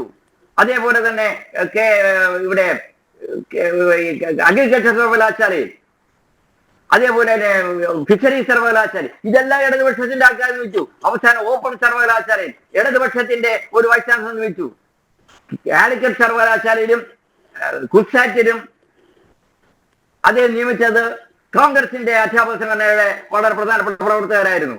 ഷിസ തോമസ് ഇത്തരം നിഷ്പക്ഷയായ ഒരു ഉദ്യോഗസ്ഥ, ഇത്തരം നിഷ്പക്ഷയായ ഒരു അക്കാഡമിഷ്യൻ കേരളത്തിലില്ല. അവരുടെ പെൻഷൻ പോലും കൊടുക്കാതെ തടഞ്ഞു വെച്ചതിന് ശേഷം അവരെ അദ്ദേഹം നിയമിച്ചു. അപ്പോൾ ഗവർണർ ഇവിടെ നടത്തിയിട്ടുള്ള നിയമനങ്ങൾ ഒന്നും തന്നെ കാഴ്വൽക്കരണമല്ല. ഞങ്ങളുടെ അഭിപ്രായം കാഴ്വൽക്കരണവും പാടില്ല, ചുവപ്പുവൽക്കരണവും പാടില്ല, തിരുവണ്ണവൽക്കരണവും പാടില്ല. യൂണിവേഴ്സിറ്റി നിഷ്പക്ഷമാരി ഗവർണർ ആകാശപാടുള്ള ആളാണ്. അതുകൊണ്ടാണ് ഗവർണർ കേരളത്തിൽ സ്വീകാര്യനായത്. കേരളത്തിലെ ഏത് പ്രശ്നങ്ങളിലും ഗവർണർ പറയുമ്പോൾ ആളുകൾ വളരെ സൂക്ഷ്മയോട് കേൾക്കുകയാണ്. അദ്ദേഹം അക്കാഡമിക് ഇൻട്രസ്റ്റോടുകൂടി സംസാരിക്കുകയാണ്. കേരളത്തിലെ വിദ്യാർത്ഥികൾ നശിച്ചു പോകുന്നത് ഇവിടെയുള്ള രാഷ്ട്രീയ അതിപ്രസരം കൊണ്ടും SFIയുടെ ക്രിമിനൽസം കൊണ്ടാണെന്ന് അദ്ദേഹം ഓപ്പണായിട്ട് പറഞ്ഞപ്പോൾ SFI ക്രിമിനലുകളെന്ന് വിളിച്ചപ്പോൾ ഞാൻ ഉൾപ്പെടെയുള്ളവർ അങ്ങനെ പറയാമോ എന്ന് ചിന്തിച്ചപ്പോൾ അത് അർത്ഥവത്തായിരുന്നു, ശരിയായിരുന്നു. കാരണം കേരളത്തിൽ SFIയെ വളർത്തി ഇവിടെ ക്രിമിനൽസം കൊണ്ടുവന്ന് ഇവിടെ യൂണിവേഴ്സിറ്റിയിലെ വിദ്യാഭ്യാസത്തിനെ തകർക്കുക എന്നുള്ള ലക്ഷ്യം, അതിനുവേണ്ടി റബ്ബർ സ്റ്റാമ്പുകളായിട്ടുള്ള കുറെ വൈസ് ചാൻസലർമാർ വേണം. കുറെ സിൻഡിക്കേറ്റ് അംഗങ്ങളെ ഗവൺമെന്റ് നിയമിക്കുന്നതാണ്. അപ്പൊ അവരുടെ ഓശാന പാടുന്ന വൈസ് ചാൻസലർമാർ വേണമെന്ന് പറഞ്ഞപ്പോൾ ഇവിടെ VC-മാരുടെ നിയമനം അക്കാഡമിക് മെറിറ്റിൽ നടത്തണമെന്ന് ആരിഫ് ഖാൻ പറഞ്ഞ തെറ്റാണോ? കേരളത്തിലെ ജനങ്ങൾ ഇഷ്ടപ്പെട്ടിട്ടുണ്ട്. യൂണിവേഴ്സിറ്റി നിയമനങ്ങളിൽ കോൺഗ്രസ് ഗവൺമെന്റിന് BJP ഗവർണർ നിലയിൽ അഭിപ്രായ വ്യത്യാസം ഉണ്ടെങ്കിൽ പോലും അദ്ദേഹം യൂണിവേഴ്സിറ്റി തലത്തിലെടുത്ത തീരുമാനത്തിനോടുകൂടി കോൺഗ്രസ് ഗവൺമെന്റിനും പ്രതിപക്ഷത്തിന്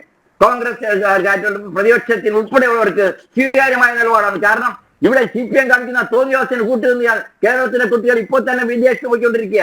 കേരളത്തിലെ കുട്ടികൾ മറുനാളിലേക്ക് പോയിക്കൊണ്ടിരിക്കുക. കേരളത്തിന്റെ ഉന്നത വിദ്യാഭ്യാസ മേഖലയെ അതിനെ ഒന്ന് വീണ്ടെടുക്കാനുള്ള ശ്രമങ്ങളാണ് ഗവർണറുടെ ഭാഗത്തു നിന്നും ആദ്യം തന്നെ ഉണ്ടാകുന്നത്. ശ്രീ റെജി ലൂക്കോസ്, എപ്പോഴും പറഞ്ഞത് നിങ്ങൾ തുടക്കം മുതൽ പറയുന്ന ആദ്യം തന്നെ മുഖ്യമന്ത്രിയും ഗവർണറും തമ്മിൽ എത്രയോ ഊഷ്മളമായ ബന്ധമായിരുന്നു. എത്രയോ തവണ മുഖ്യമന്ത്രി രാജ്ഭവനിൽ പോയി അദ്ദേഹത്തെ സന്ദർശിക്കുന്ന സാഹചര്യമുണ്ടായി. മന്ത്രിമാർ നേരിട്ട് ചെന്ന് കാര്യങ്ങൾ വിശദീകരിക്കുന്ന സാഹചര്യമുണ്ടായി. എവിടെയാണ് തെറ്റിയത് എന്നതിൻ്റെ ഒരു ചിത്രമാണ് RS ശശികുമാർ പങ്കുവച്ചത്. അദ്ദേഹം കാവ്യവൽക്കരണത്തെ അനുകൂലിക്കുന്ന ആളൊന്നുമല്ല. എവിടെയാണ് സർവകലാശാലകളിൽ കാവ്യവൽക്കരണത്തിന് ഗവർണർ ശ്രമിച്ചത്? അതാണല്ലോ ഈ സംഘപരിവാറിന്റെ കാര്യാലയമാക്കി എന്നാണ് ദേശാഭിമാനി അടക്കം എഴുതിയത്. ഗവർണർ ഈ കേരളം വിട്ടു പോകുമ്പോൾ സംഘപരിവാറിന്റെ കാര്യാലയമാക്കാൻ ഇവിടെ എന്ത് തരത്തിലുള്ള നടപടികളാണ് ഇവിടുത്തെ സർവകലാശാലകളിൽ ഗവർണർ കൈക്കൊണ്ടത്? അല്ല, ബഹുമാനപ്പെട്ട ശിവകുമാർ സാറ് അദ്ദേഹത്തിന്റെ സുഹൃത്തുകൂടെയാണ്. അദ്ദേഹം പറഞ്ഞ പല കാര്യങ്ങളും അദ്ദേഹം ഒരു അക്കാഡമിഷ്യനോടെയാണ് ഞാൻ റെസ്പെക്ട് ചെയ്യുന്നത്. അദ്ദേഹം പറഞ്ഞ കാര്യങ്ങളും ഞാൻ വളരെ കൗതുകത്തോടെ കേട്ടോണ്ടിരിക്കുകയാണ്. അദ്ദേഹം പറഞ്ഞ കാവ്യവൽക്കരണത്തിനൊന്നും ആരിഫ് മുഹമ്മദ് ഖാൻ ബഹുമാനപ്പെട്ട മുൻ ഗവർണർ ശ്രമിച്ചില്ല എന്ന് പറയുന്നത്. അങ്ങനെയാണെന്നുണ്ടെങ്കിൽ സാറിന്റെ ശ്രദ്ധയിലേക്ക് ഞാൻ കൊണ്ടുവരാം. യൂണിവേഴ്സിറ്റിയായിട്ട് ബന്ധപ്പെട്ടും സെനറ്റിൽ നോമിനേറ്റ് ചെയ്ത ബന്ധപ്പെട്ടും വൈസ് ചാൻസലർമാരുടെ നിയമവുമായിട്ട് ബന്ധപ്പെട്ട് 9 തവണ കേരളത്തിന്റെ ബഹുമാനപ്പെട്ട ഹൈക്കോടതി ഇദ്ദേഹത്തിന്റെ തീരുമാനങ്ങൾ റദ്ദ് ചെയ്തിട്ടുണ്ട്, സ്റ്റേ ചെയ്തിട്ടുണ്ട്. അപ്പൊ കേരളത്തിലെ ഹൈക്കോടതി ഇടതുപക്ഷത്തിന്റെ ആളുകളായിരിക്കണം സാറ് വ്യാഖ്യാനിക്കും. ബഹുമാനപ്പെട്ട നമ്മുടെ ഹൈക്കോടതിയിലെ ന്യായാധിപന്മാർ സാറായിരുന്നു മറുപടി വേണം. അത് കൂടാണ്ട് തന്നെ ബഹുമാനപ്പെട്ട രാധാകൃഷ്ണൻ ഏറ്റവും അടുത്ത സുഹൃത്തുക്കളൊരാളാണ്. BJPയുടെ ഒരു മിത മുഖമാണ് അദ്ദേഹം മറുപടി പറയേണ്ട പ്രധാനപ്പെട്ട 1 കാര്യങ്ങളുണ്ട്. എന്താ അറിയോ? ജസ്റ്റിസ് സദാശിവം നമ്മുടെ സുപ്രീം കോടതി ചീഫ് ജസ്റ്റിസ് ആയിരുന്നു. പല നിർണായകമായിട്ടുള്ള വിധികളും ഭരണഘടനാപരമായി തന്നെ പ്രഖ്യാപിച്ചിട്ടുള്ള ഒരു ജസ്റ്റിസ് ചീഫ് ജസ്റ്റിസ് അദ്ദേഹത്തിനെ അപ്പോയിന്റ് ചെയ്തതും രാഷ്ട്രപതിയാണെങ്കിലും സാങ്കേതികപരമായിട്ട് ഈ BJPയുടെ ഇപ്പോൾ ഭരിക്കുന്ന കേന്ദ്ര സർക്കാർ, മോദി സർക്കാരാണ് അദ്ദേഹത്തിനെ കേരളത്തിലെ ഗവർണറായി നിയമിച്ചത്. അദ്ദേഹം ഇവിടെ വന്നു. അദ്ദേഹം വന്നപ്പോൾ ഇതുപോലെ തന്നെ ഈ ആരിഫ് മുഹമ്മദ് ഖാൻ തന്നെ നല്ല സ്വീകരണം കൊടുത്തു. അദ്ദേഹം ഈ സർക്കാരുമായിട്ട് ഏറ്റുമുട്ടലിൽ നിന്നില്ല. തന്നെയുമല്ല, അദ്ദേഹത്തിന് വിയോജിപ്പുണ്ടായിരുന്ന 4 തവണ ബില്ലുകൾ അദ്ദേഹം മടക്കിയിട്ടുണ്ട്. പക്ഷേ ബന്ധപ്പെട്ട മന്ത്രിമാരും മുഖ്യമന്ത്രി നേരത്തെ വിശദീകരിച്ചപ്പോൾ അദ്ദേഹം അതെല്ലാം അനുമതി കൊടുത്തു. 5 വർഷക്കാലം അദ്ദേഹം കേരളത്തിൽ ചെയ്തൊരു കോൺട്രിബ്യൂഷൻ ഉണ്ട്. അതിൽ മറന്ന് സംസാരിക്കരുത്. എന്താ വെച്ചാല് അദ്ദേഹം കേരളത്തിലെ എത്രയോ ക്യാമ്പസുകളിൽ പോയി കുട്ടികൾക്ക് ഇൻസ്പിറേഷൻ കൊടുത്തു, മോട്ടിവേറ്റ് ചെയ്തു. എത്രയോ ക്യാമ്പസുകളിൽ അദ്ദേഹം ആ കാര്യത്തിൽ കേരളത്തിലെ ഗവർണർമാർ വേറിട്ടിരുന്ന ഒരു വ്യക്തിത്വമായിരുന്നു സദാശിവം സാർ.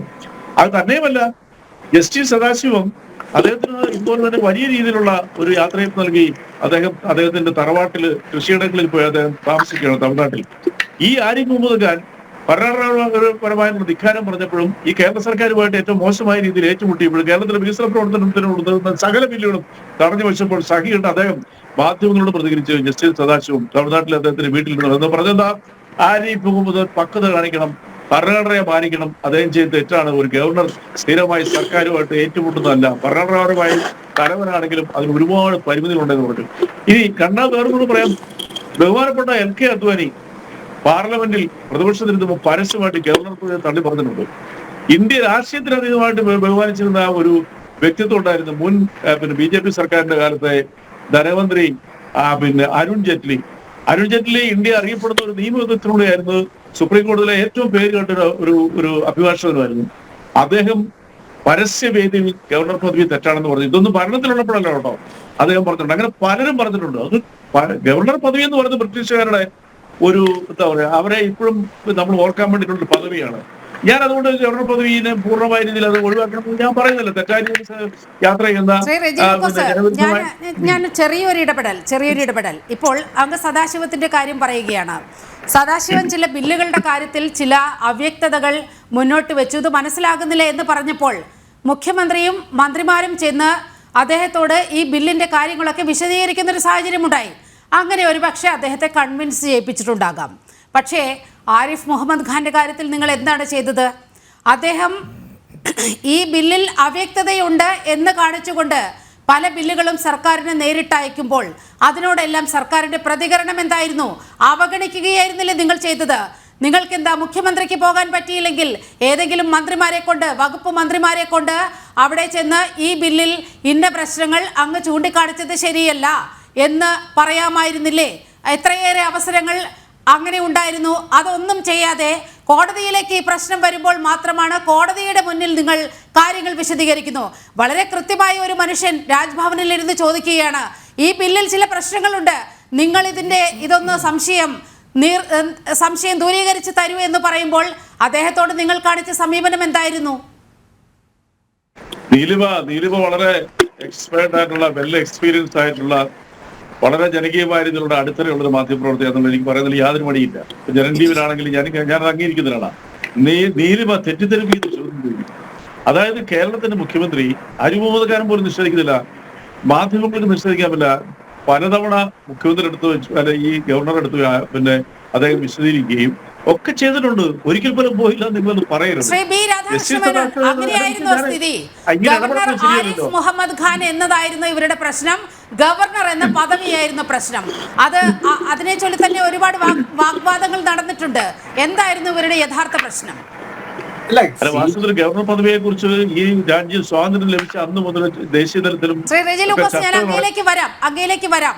ഈ ഒരു ഞാൻ പൂർത്തീകരിക്കുകയാണെങ്കിൽ ഞാൻ 3 പേരെ ഇരുത്തിയിട്ട് എന്നെ കൊണ്ട് സംസാരിപ്പിക്കാതിരിക്കുന്നത് അങ്ങ് ഉന്നയിച്ച സംശയം അതൊന്ന് ദൂരീകരിച്ചു പോകാം നമുക്ക്. You please listen my answer first, then അപ്പുറത്തെ ആൾക്കാരോട് ചോദിക്കൂ. അതല്ലേ എന്റെ മര്യാദ. ഞാൻ ഒരാൾ ഒറ്റയ്ക്ക് ഇവിടെ ഇരിക്കുമല്ലേ, ഈ 3 പേർക്ക് ഞാൻ മറുപടി വരണം. നിങ്ങൾ ആലോചിച്ച് നോക്കൂ. അതല്ലേ ഒരു ഡിബേറ്റിന്റെ ജനാധിപത്യം എന്ന് പറയണമെങ്കിൽ. പോകാൻ പറ്റിയില്ലെങ്കിൽ മന്ത്രിമാർക്ക് പോകാമായിരുന്നല്ലോ. ഉന്നത വിദ്യാഭ്യാസ മേഖലയുമായി ബന്ധപ്പെട്ടാണ് ഒട്ടേറെ പ്രശ്നങ്ങൾ ഉയർന്നു വന്നത്. നീലിമ അതാ പറഞ്ഞ, നീലിമ തെറ്റിദ്ധരിപ്പിക്കുന്ന ബുദ്ധിപൂർവ്വം തെറ്റിദ്ധരിപ്പിക്കുന്ന ചോദ്യങ്ങൾ ചോദിക്കുന്നത്. കാരണം ആ ചോദ്യം ചോദിച്ചാൽ മറുപടി ഉണ്ട്. കാരണം ഇത് ചരിത്രാധികാരത്തെ സംഭവമല്ല.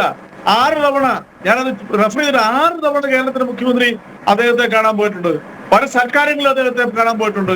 അതിനുശേഷം അദ്ദേഹം ബില്ലുകൾ മനഃപൂർവ്വം തടഞ്ഞു വെച്ച് കേരളത്തിന് നിർണായകമായ ബില്ലുകൾ, ശരിയാണ് ഈ ലോകായുക്ത പോലുള്ള ബില്ലുകൾ, നിൽക്കൂ, ലോകായുക്ത ബില്ല് പിന്നെ ഈ ബില്ല് അവതരിപ്പിക്കുന്ന ഈ രാജ്യത്ത് കേരള സർക്കാരല്ല. അത് ആദ്യം തന്നെ കൊണ്ടുവന്ന അതിനെ ദുർബലമാക്കിയത് BJP ഭരിക്കുന്ന കർണാടക സർക്കാരാണ്. 2016 എന്റെ ഓർമ്മ, സബ്ജക്ട് കറക്റ്റ്. റജി ജനങ്ങളെ തെറ്റിദ്ധരിപ്പിക്കുന്ന രീതിയിൽ അല്ലെങ്കിൽ നീലിമയെ തെറ്റിദ്ധരിപ്പിക്കുന്ന രീതിയിൽ സംസാരിക്കാം. പ്രിയപ്പെട്ട രാധാകൃഷ്ണൻ, ഞാൻ ഈ പറഞ്ഞത് വേണമെന്നുണ്ടെങ്കിൽ നിങ്ങളുടെ രാഷ്ട്രീയ ഊഴം വരുമ്പോൾ അത് ആർഗ്യൂ ചെയ്തോളൂ. എനിക്ക് ഒരു വിരോധമില്ല. ഇതൊരു സംഭവമല്ലേ. 2 സെന്റൻസിലൂടെ ഞാൻ പറയുന്നത് ഇത് കിടക്കുന്നുണ്ടല്ലോ. ഇത് പബ്ലിക് ഡൊമൈനിലുള്ള കാര്യങ്ങളാണല്ലോ. താങ്കൾ മറുപടി പറയൂ പ്ലീസ്. അല്ല, തീർച്ചയായിട്ടും രാജ്ഭവനിൽ പോയി എക്സ്പ്ലെയിൻ ചെയ്തതിന്റെ ഒക്കെ റെക്കോർഡുകൾ അവിടെ അവൈലബിൾ ആണ്. അപ്പൊ അതല്ല, ഇത് നേരത്തെ ഇവിടെ സൂചിപ്പിച്ചതുപോലെ അദ്ദേഹം പങ്കെടുക്കുന്ന വേദിയിലേക്ക് ബോധപൂർവം സംഘർഷം ഉണ്ടാക്കുക എന്ന മനഃപൂർവ്വ ലക്ഷ്യത്തോടു കൂടി വളരെ ആദരണീയരായ വ്യക്തികള് ഇരിക്കുന്ന സദസ്സില് അദ്ദേഹത്തെ അപമാനിക്കാൻ, അദ്ദേഹത്തെതിരായി വലിയ നേരിട്ട് അക്രമം നടത്താനിടയായ സാഹചര്യം, അതിനെ തുടർന്ന് ഉണ്ടായ അന്തരീക്ഷം, ആ വേദിയോട് ബന്ധപ്പെട്ട് അതിവിടെ നേരത്തെ പരാമർശിക്കപ്പെട്ടതാണ്. അപ്പൊ അങ്ങനെയെല്ലാം ഒരു സംഘർഷാത്മകമായ സമീപനം ഗവർണറുമായും ഗവർണറുടെ ഓഫീസുമായും ബോധപൂർവം രൂപപ്പെടുത്തിയത് ഇവിടുത്തെ ഇടതുപക്ഷ സർക്കാരിന്റെ അജണ്ടയായിരുന്നു എന്ന് പറയേണ്ടി വരും. കാരണം ഗവൺമെന്റിന് ഇദ്ദേഹം വന്നതിന് ശേഷം നേരത്തെ ഇവിടെ സൂചിപ്പിക്കപ്പെട്ടതുപോലെ ഈ വിദ്യാഭ്യാസ സ്ഥാപനങ്ങളുമായി ബന്ധപ്പെട്ട്, സർവകലാശാലയുമായി ബന്ധപ്പെട്ട് ഇങ്ങനെയൊക്കെ ഇവർ ചെയ്യുന്ന ചില തെറ്റുകുറ്റങ്ങളിൽ സംശയം ചോദിക്കുമ്പോൾ ആ സംശയം ദൂരീകരിക്കുന്നതിനോ അത് പരിഹരിക്കുന്നതിനോ തയ്യാറല്ലാതെ ഗവർണറെ പ്രതിസ്ഥാനത്ത് നിർത്താൻ, ഗവർണറുമായി ഏറ്റുമുട്ടൽ ഉണ്ടാക്കിയിട്ട് സംഘർഷത്തിന്റെ അന്തരീക്ഷമാണ് എന്ന് പ്രചരിപ്പിക്കാനുള്ള ഒരു അജണ്ടയാണ് CPM-ന്റെ സർക്കാർ കേരളത്തിലെടുത്തത്. ആ സമീപനത്തെയാണ് അതേ നാണയത്തിൽ അദ്ദേഹം ചേർത്ത് നിന്നത്. അതാണ് ജനങ്ങൾക്ക് ബോധ്യപ്പെട്ടത്, രാജ്ഭവന്റെ റെക്കോർഡുകളിൽ പറയുന്നത്. കാരണം രാജ്ഭവനിൽ നിന്ന് ഒരു ഫയല് അത് പെൻഡിംഗ് ആയ ഫയലിൽ തുടർന്ന് ആ കാര്യങ്ങൾ എന്താണ് എന്ന് നേരിട്ട് പോയി ആ ഫയല് അയച്ചിട്ടുള്ള മന്ത്രി, അതല്ലെങ്കിൽ അതുമായി ബന്ധപ്പെട്ട ആളുകൾ അദ്ദേഹത്തെ ബോധ്യപ്പെടുത്താൻ ബാധ്യതയുണ്ട്. അദ്ദേഹം തടഞ്ഞു വെച്ച ബില്ലുകൾ എക്സ്പ്ലെയിൻ ചെയ്യാൻ കേരളത്തിലെ എല്ലാ മന്ത്രിമാരും പോയിട്ടുണ്ടോ? അത് പോകാത്ത സാഹചര്യത്തിലാണ് ഗവർണർ ഈ ബില്ലുകൾ വീണ്ടും തടഞ്ഞു വെക്കുന്നവർക്ക് ഒരു സ്ഥിതിയൊക്കെ ഉണ്ടായത്. ശ്രീ റെജി ലൂക്കോസ്, അല്ല, അങ്ങനെയാണെങ്കിൽ ഞാൻ ചോദിക്കട്ടെ, അങ്ങനെയാണെങ്കിൽ എന്തുകൊണ്ട് ആ ബില്ല് മടക്കിയില്ല? മടക്കാത്തതിന്റെ കാരണം എന്തുകൊണ്ടാണ് ഇത് പാസ്സാക്കിയിരിക്കാൻ റിട്ടേൺ ചെയ്തില്ല? സദാശിവം എന്തുകൊണ്ട് ഈ സർക്കാരുമായിട്ട് അദ്ദേഹം മാന്യനായ വ്യക്തിയായിരുന്നു. അദ്ദേഹത്തിന് ഭരണഘടനയെ കുറിച്ച് അറിയാം. ഒരു നിയമത്തിലായിരുന്നു തന്റെ യജമാന്മാരെ സൂചിപ്പിക്കാൻ അത് ഈ ആരിഫ് മുഹമ്മദ് ഖാൻ നടത്തിയ അത് തന്നെയാണ്. ഞാൻ രാധാകൃഷ്ണനോട് ഒരു കാര്യം ചോദിക്കട്ടെ. ഇന്ത്യൻ പ്രധാനമന്ത്രി നമ്മളാരും ചർച്ച ചെയ്യുമ്പോൾ മോശമായ രീതിയിൽ സംസാരിക്കുക. കാരണം ആദായം ഈ രാജ്യത്തിന്റെ പ്രധാനമന്ത്രി ആദരണീയനായ വ്യക്തിയാണ്. നമ്മൾ വിമർശിക്കും മാന്യമായ ഭാഷയിൽ. ഈ ആരിഫ് മുഹമ്മദ് ഖാൻ ചെയ്തെന്താ? കണ്ണൂരിൽ 89 വയസ്സുള്ള ഒരു ചരിത്രകാരൻ തന്നെ എഴുന്നേറ്റ് നിന്ന് ആക്രമിക്കാൻ ആരോപിക്കുന്നത് ലജ്ജാകരമായ ആരോപണം കേരളത്തിലെ മുഖ്യമന്ത്രി നേതൃത്വം കൊടുക്കണമെന്ന് പറഞ്ഞ വ്യക്തിയാ. എത്ര നിരുത്തരപരമായിട്ടാണ് എന്താണ് ഉണ്ടായതെന്ന് ബി രാധാകൃഷ്ണനും പറയും. ആ വേദിയിലുണ്ടായ കാണിക്കാം. അല്ല ആ വേദിയിലുള്ള വീഡിയോ ക്ലിപ്പിംഗ് നിങ്ങൾക്ക് പറ്റുക ഇപ്പോഴത്തെ കാണിക്കേ. ഇർഫാൻ ഹബീബ് എന്ന് പറയുന്ന 89 വയസ്സുള്ള ചരിത്രകാരൻ, ലോകാതിരിക്കുന്ന ചരിത്രകാരൻ എണീറ്റ് നിന്ന് അതെല്ലാം തല്ലാനാ തുടങ്ങിയെന്ന് പറഞ്ഞപ്പോൾ ഇദ്ദേഹത്തിന്റെ ഗ്രാവിറ്റി ടൈംസ് ഓഫ് ഇന്ത്യ ഇതിനെതിരെ നിങ്ങളുടെ സംഘടനയുടെ നിങ്ങളുടെ സമീപനമാണ് ഇവിടെ പ്രകടമാവുന്നത്.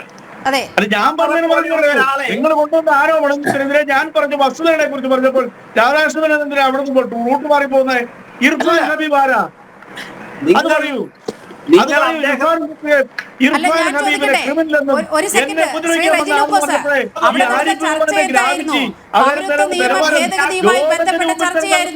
ഒരു ഗവർണർക്ക് അക്കാര്യത്തിൽ അഭിപ്രായം പറയാൻ സ്വാതന്ത്ര്യമില്ലേ ഈ നാട്ടിൽ? അഭിപ്രായം ലോകമാതിരിക്കുന്ന ചരിത്രകാരൻ തന്നെ ഉപദ്രവിക്കാമെന്നൊന്നും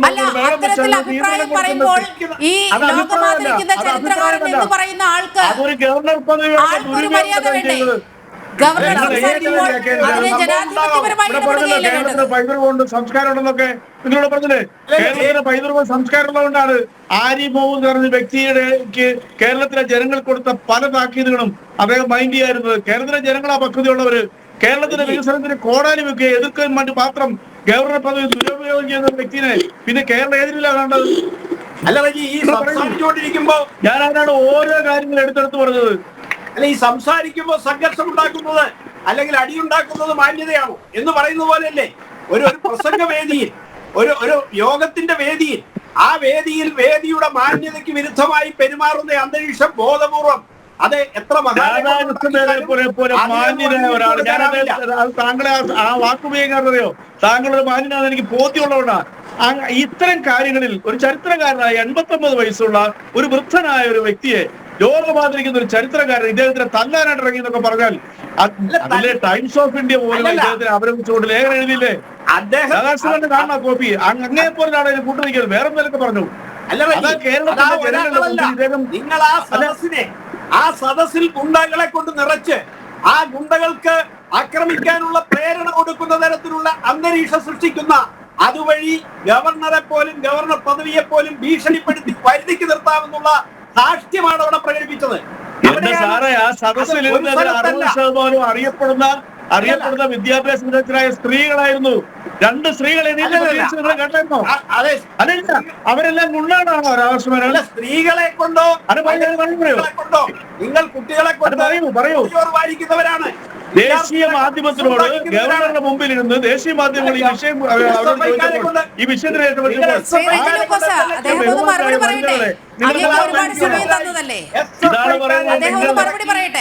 എന്തൊക്കെ ചെയ്തു റജി? അദ്ദേഹത്തിന് SFIക്കാർ അദ്ദേഹം കാറിൽ പോകുമ്പോ വഴി തടയുന്നു, വെളിയിൽ ഇറങ്ങുമ്പോ ഇങ്ങനെ SFIയെ ഉപയോഗിച്ചോ സ്ത്രീകളെ ഉപയോഗിച്ചോ കുട്ടികളെ ഉപയോഗിച്ചോ ഒക്കെ ഭയപ്പെടുത്താമെന്നുള്ള നിങ്ങളുടെ ആ വ്യാമോഹത്തെ വെല്ലുവിളിക്കാൻ അദ്ദേഹം തയ്യാറായി. അത് അദ്ദേഹത്തിന്റെ മനക്കരുത്താണ്, അദ്ദേഹത്തിന്റെ ഭരണഘടനയോടുള്ള പ്രതിബദ്ധതയാണ്. ആ ഭരണഘടനയെ മുറുകെ പിടിച്ചുകൊണ്ട് പദവിയോട് അദ്ദേഹം കാണിച്ച ഏറ്റവും വലിയ അനാദരവാണ്. കുട്ടികൾ SFIയിൽ പോകുന്നത് നിങ്ങൾ എന്തിനാ വിഷമിക്കുന്നത്? അവരിൽ പുരോഗമന ആശയങ്ങളുടെ വർഗീയവാദികളില്ലാത്ത രാഷ്ട്രീയ പ്രസ്ഥാനത്തിലും വിദ്യാർത്ഥി സംഘടനയിലും കേരളത്തിലെ യുവാക്കൾ ഒന്നടക്കം പോകുന്നു. നമ്മുടെ കൗമാരക്കാരെ അവരെ അംഗീകരിക്കുന്നത് ഗുണ്ടായിസത്തിന് അറുതി വന്നു. ആ ഗുണ്ടായിസത്തിന് ഒരു വെല്ലുവിളി ഉയർന്നു. നിങ്ങൾ കേരളത്തിലെ യുവത്വത്തിനെയാണ് വെല്ലുവിളിക്കുന്നത്. പറയുന്ന ഉത്തരേന്ത്യയിലെ അടിമകളായിട്ടുള്ള ഈ കാവിധാരികളെ കാണുന്ന പോലെ കേരളത്തിലെ കുട്ടികളെ കാണരുത്. അവർ നെഞ്ചുറപ്പോടുകൂടി കാര്യങ്ങൾ SFIക്കാർ മുഴുവൻ ഈ കേരളത്തിന്റെ തലങ്ങും വിലങ്ങും ഗവർണർക്കെതിരെ ഇറങ്ങിയത് ഇവിടെ കാവ്യവൽക്കരണം നടപ്പാക്കുന്നു എന്ന് പറഞ്ഞുകൊണ്ടാണല്ലോ. ഇവിടെ എവിടെയാണ് കാവ്യവൽക്കരണം നടത്തിയത്? ഏത് VC ആണ് സംഘപരിവാറിൽപ്പെട്ടത്? അതിന് നിങ്ങൾ മറുപടി പറയൂ. അതിന് വളരെ സിമ്പിൾ അല്ലേ. അദ്ദേഹം അപ്പോയിന്റ് ചെയ്ത സെനറ്റ് മെമ്പേഴ്സ് 3 പേര് ക്രിമിനലുകളാണ്, നിരവധി കേസുകൾ. ഈ മിനിഞ്ഞാന്ന് റിപ്പോർട്ട് ചെയ്തിരിക്കുന്ന ഒരു കൊലക്കേസ് പ്രതിയാണെന്നുള്ളത് അതൊക്കെ ഈ സംഘപരിവാരം BJP എഴുതി കൊടുക്കുന്ന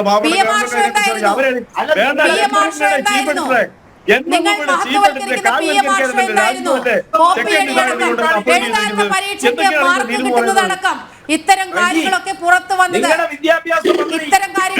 വന്നത് എങ്ങനെയാണ്? ഗവർണറുടെ ഇടപെടൽ മൂലമാണ്. ഗവർണർ അങ്ങനെയാണെങ്കിൽ ഞാൻ ചോദിക്കട്ടെ, ഗവർണറുടെ ഇടപെടലും ഗവർണറുടെ നിയമനങ്ങളെ എന്തുകൊണ്ടാണ് കോടതി റദ്ദ് ചെയ്തത്, കോടതി സ്റ്റേ ചെയ്തത്? നിങ്ങൾ കോടതി എന്താ കുറിച്ചിരിക്കാതെ?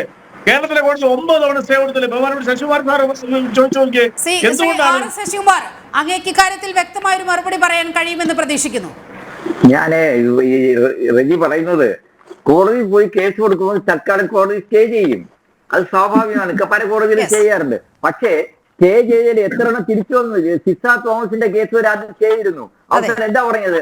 അവരുടെ റിട്ടയർമെന്റ് ബെനിഫിറ്റ് ഉൾപ്പെടെ ഇമ്മീഡിയറ്റ് ആയിട്ട് കൊടുക്കാൻ പറഞ്ഞു. ഗവർണർ ഇടപെട്ടതല്ലേ? എന്നിട്ട് പോലും ഗവർണർ ഇപ്പൊ സുപ്രീം കോടതി പോയിക്കാ.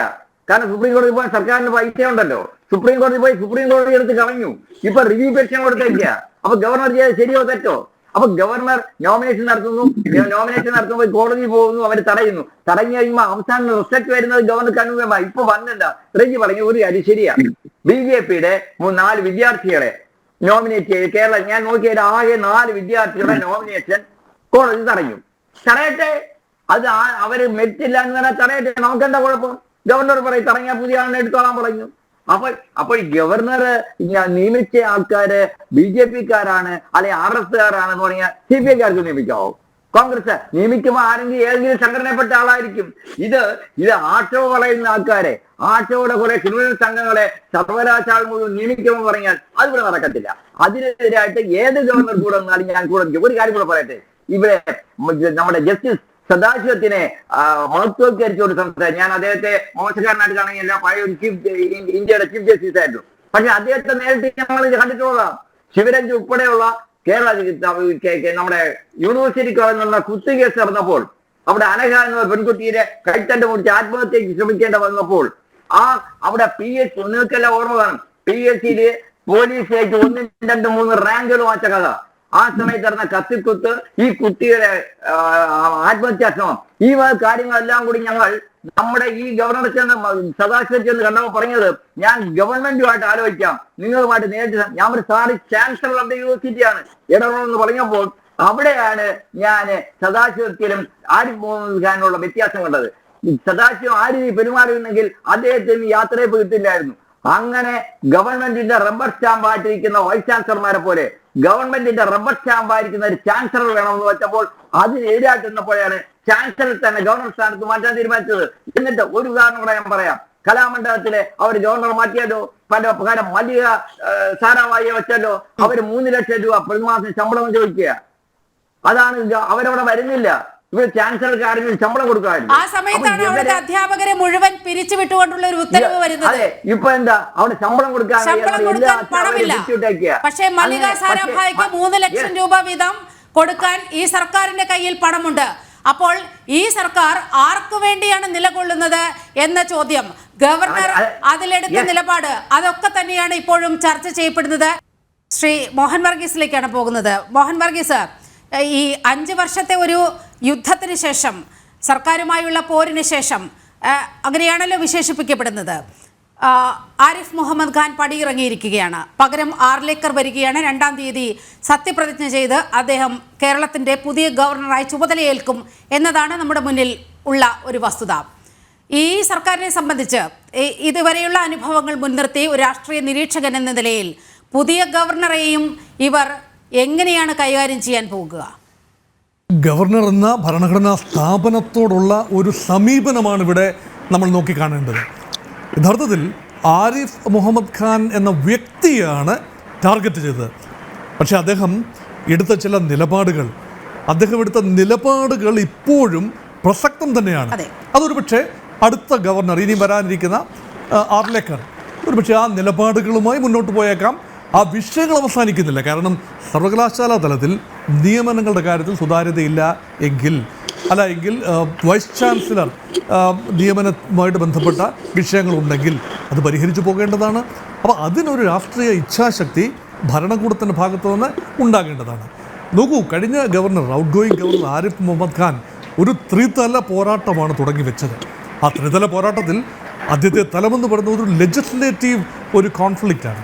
ആ ലെജിസ്ലേറ്റീവ് കോൺഫ്ലിക്റ്റ് എന്ന് പറയുന്നത് ഗവർണറുടെ ചുമതലയാണ് തനിക്ക് നേരെ വെച്ച് നീട്ടുന്ന ബില്ലുകൾ നിയമസഭ പാസ്സാക്കിയ ഭൂരിപക്ഷമുള്ള പാർട്ടി ഭരിക്കുന്ന സർക്കാർ താല്പര്യമുള്ള നിയമം ബില്ലുകൾ പാസ്സാക്കി ഗവർണർക്ക് സമർപ്പിച്ചാൽ ഗവർണറുടെ പ്രൊറോഗറ്റീവാണ് അത് അതുപോലെ ഒപ്പിട്ട് കൊടുക്കുക എന്ന്. അല്ല എങ്കിൽ സംശയമുണ്ടെങ്കിൽ ആ സംശയമുള്ള ഭാഗം അടയാളപ്പെടുത്തി he can send the bill for reconsideration. ഈ ഗവർണറുടെ ഭാഗത്തു നിന്ന് ആ റീകൺസിഡറേഷന് വേണ്ടി അപൂർവമായിട്ട് മാത്രമേ പോയുള്ളൂ എന്നതാണ് പ്രധാനമായി ശ്രീ ആരിഫ് മുഹമ്മദ് ഖാൻ നേരെയുള്ള ആരോപണം. അതിന് പകരം അദ്ദേഹം ഒരു തരത്തിലുള്ള പോക്കറ്റ് വീറ്റോ പ്രയോഗിച്ചു എന്ന് പറഞ്ഞാൽ ബില്ലിന്മേൽ തീരുമാനമെടുക്കാതെ ബില്ല് കൈവശം വെച്ച് അനിശ്ചിതമായി നീട്ടിക്കൊണ്ടു പോവുക. അത് കേന്ദ്രത്തിന് അയച്ചു കൊടുക്കുന്ന പോലുമില്ല, കൈവശം വെച്ചിരിക്കുക.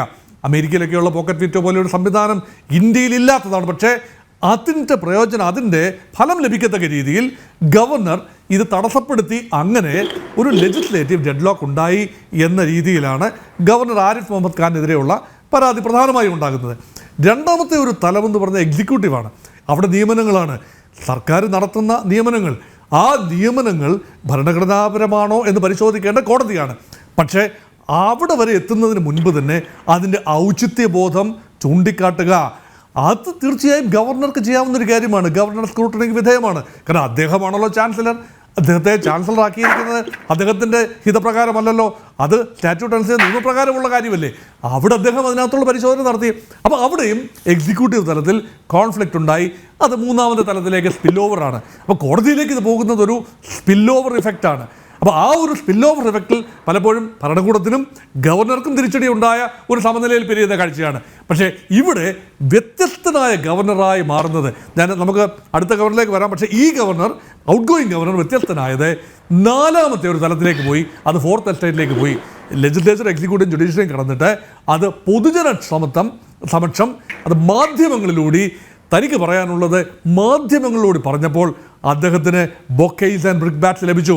ബൊക്കെ ലഭിച്ചു എന്ന് പറഞ്ഞാൽ തങ്ങൾ മനസ്സിൽ എക്കാലവും കൊണ്ടു നടന്ന കാര്യങ്ങൾ പ്രതിപക്ഷം ഒന്ന് പറഞ്ഞിരുന്നെങ്കിലെന്ന് ജനം ആഗ്രഹിച്ച ചില കാര്യങ്ങൾ ഗവർണറുടെ, ഭരണകൂടത്തിന് തലവനായ ഗവർണറുടെ വായിൽ നിന്ന് തന്നെ വരുമ്പോൾ അത് പലരുടെയും കാതിനിമ്പമാകുന്ന കാഴ്ച കണ്ടു. അതൊരു പക്ഷേ ഭരണകൂടത്തിന് അല്ലെങ്കിൽ മുഖ്യമന്ത്രിക്കോ ഭരണകൂടത്തിനോ സഹിക്കാവുന്നതിന് അത് ഉപരിയായിരുന്നു. അതുകൊണ്ടാണ് അതിനെ വ്യക്തിപരമായിട്ട് എടുത്തത്. ആരിഫ് മുഹമ്മദ് ഖാൻ എന്ന സ്ഥാപനത്തെ, ഗവർണർ എന്ന സ്ഥാപനത്തെ തുച്ഛീകരിച്ചുകൊണ്ട് വ്യക്തിയിലേക്ക് പോരാട്ടം ക്രമീകരിച്ചു. അതുകൊണ്ടാണ് തെരുവിൽ തടയാനായി ഭരണകക്ഷിയുടെ വിദ്യാർത്ഥി സംഘടനകൾ അദ്ദേഹത്തെ തെരുവിൽ തടയാൻ ആളെ ഏർപ്പെടുത്തിയതും അതിനെതിരെ ഗവർണർ കുറച്ചൊക്കെ കായികമായി തന്നെ വെല്ലുവിളിക്കുകയും പോർവിളി നടത്തുകയും ചെയ്ത് പുതിയ ഗവർണർ, എനിക്ക് തോന്നുന്നത് പുതിയ ഗവർണർ മിതഭാഷിയാണ്. അദ്ദേഹത്തിന് ഇതുവരെയുള്ള കാര്യങ്ങൾ നോക്കുമ്പോൾ അദ്ദേഹം വലിയ വിവാദങ്ങളൊന്നും ചാടിയിട്ടുള്ള ആളല്ല, ഗോവാക്കാരനാണ്. അദ്ദേഹത്തിനൊരു പക്ഷേ BJP RSS പശ്ചാത്തലമുള്ള ആളാണ്. അദ്ദേഹം ഒരുപക്ഷെ ചെയ്യാൻ ആഗ്രഹിച്ച കാര്യങ്ങൾ വളർന്നു വന്ന ആളാണ്. അതെ, വളരെ ചെറുപ്പത്തിൽ തന്നെ RSSലൂടെ വളർന്നു വന്ന ആളാണ്. 100% സംഘപരിവാർ താല്പര്യങ്ങളുള്ള ആളുമാണ്. പക്ഷെ അദ്ദേഹം ഒരിക്കലും ഒരു പൊതുസമൂഹത്തിൽ നിന്ന്, എനിക്ക് തോന്നുന്നത് അങ്ങനെയാണ്. ഇനി വരാൻ പോകുന്ന കാര്യം നമുക്ക് മുൻകൂട്ടി പറയാനാവില്ലല്ലോ. എങ്കിലും എനിക്ക് തോന്നുന്നത് ഇതാണ്, ഇതുവരെയുള്ള കാര്യങ്ങൾ വെച്ച് നോക്കുമ്പോൾ ആരിഫ് മുഹമ്മദ് ഖാനിൽ നിന്നും തികച്ചും വ്യത്യസ്തമായ ഒരു പബ്ലിക് പോസ്റ്ററിംഗ് ആയിരിക്കും. പക്ഷെ ചെയ്യാനുള്ള കാര്യങ്ങൾ കൃത്യമായി ചെയ്യുക എന്ന ദൃഢനിശ്ചയത്തിൽ തന്നെ ആയിരിക്കണം വരുന്നത്. കാരണം ആരിഫ് മുഹമ്മദ് ഖാൻ കൊളുത്തി വെച്ച ഒരു ദീപശിഖയുണ്ട്. അതായത് ഇപ്പം ജനം അവെയറാണ്. ഗവൺമെൻറ് ഇത്രയും കാലം നിയമനങ്ങളുടെ കാര്യത്തിലൊക്കെ സുതാര്യത വിട്ടുകൊണ്ടുള്ള പ്രവർത്തനങ്ങൾ നടത്തി എന്നത് ഇപ്പോൾ പബ്ലിക് സ്പേസിലുണ്ട്, പബ്ലിക് ഡൊമൈനിലുള്ള കാര്യങ്ങളാണ്. അതിനെ ഒരറ്റത്തെ പിടിച്ച് കെട്ടാനായി ഒന്നൊന്നായി പൊളിച്ചെടുക്കുക എന്ന് ഞാൻ പറയുന്നില്ല, പക്ഷേ ഒന്നൊന്നായി കാര്യങ്ങൾ ക്രമീകരിച്ചു പോകാനായി നിയമം അനുവദിക്കുന്നതിൻ്റെ ഏതറ്റം വരെ പോകാനും പുതിയ ഗവർണർ തയ്യാറാവും. അതൊരു പബ്ലിക് ഗുഡിന് വേണ്ടി എല്ലാവരെയും അംഗീകരിച്ചുകൊണ്ട്, അത് രാഷ്ട്രീയ പ്രേരിതമായിട്ടല്ല, അത് പബ്ലിക് ഗുഡിന് വേണ്ടി അത് ഉപയോഗിക്കുകയാണെങ്കിൽ തീർച്ചയായും പുതിയ ഗവർണർ, തീർച്ചയായും ആർലേക്കർ എന്ന പുതിയ ഗവർണർ തീർച്ചയായും ഓർമ്മയിൽ തങ്ങി നിൽക്കും. അതുകൊണ്ട് മാധ്യമങ്ങളോട് കാര്യമായി സംവദിക്കുമെന്ന് എനിക്ക് തോന്നുന്നില്ല.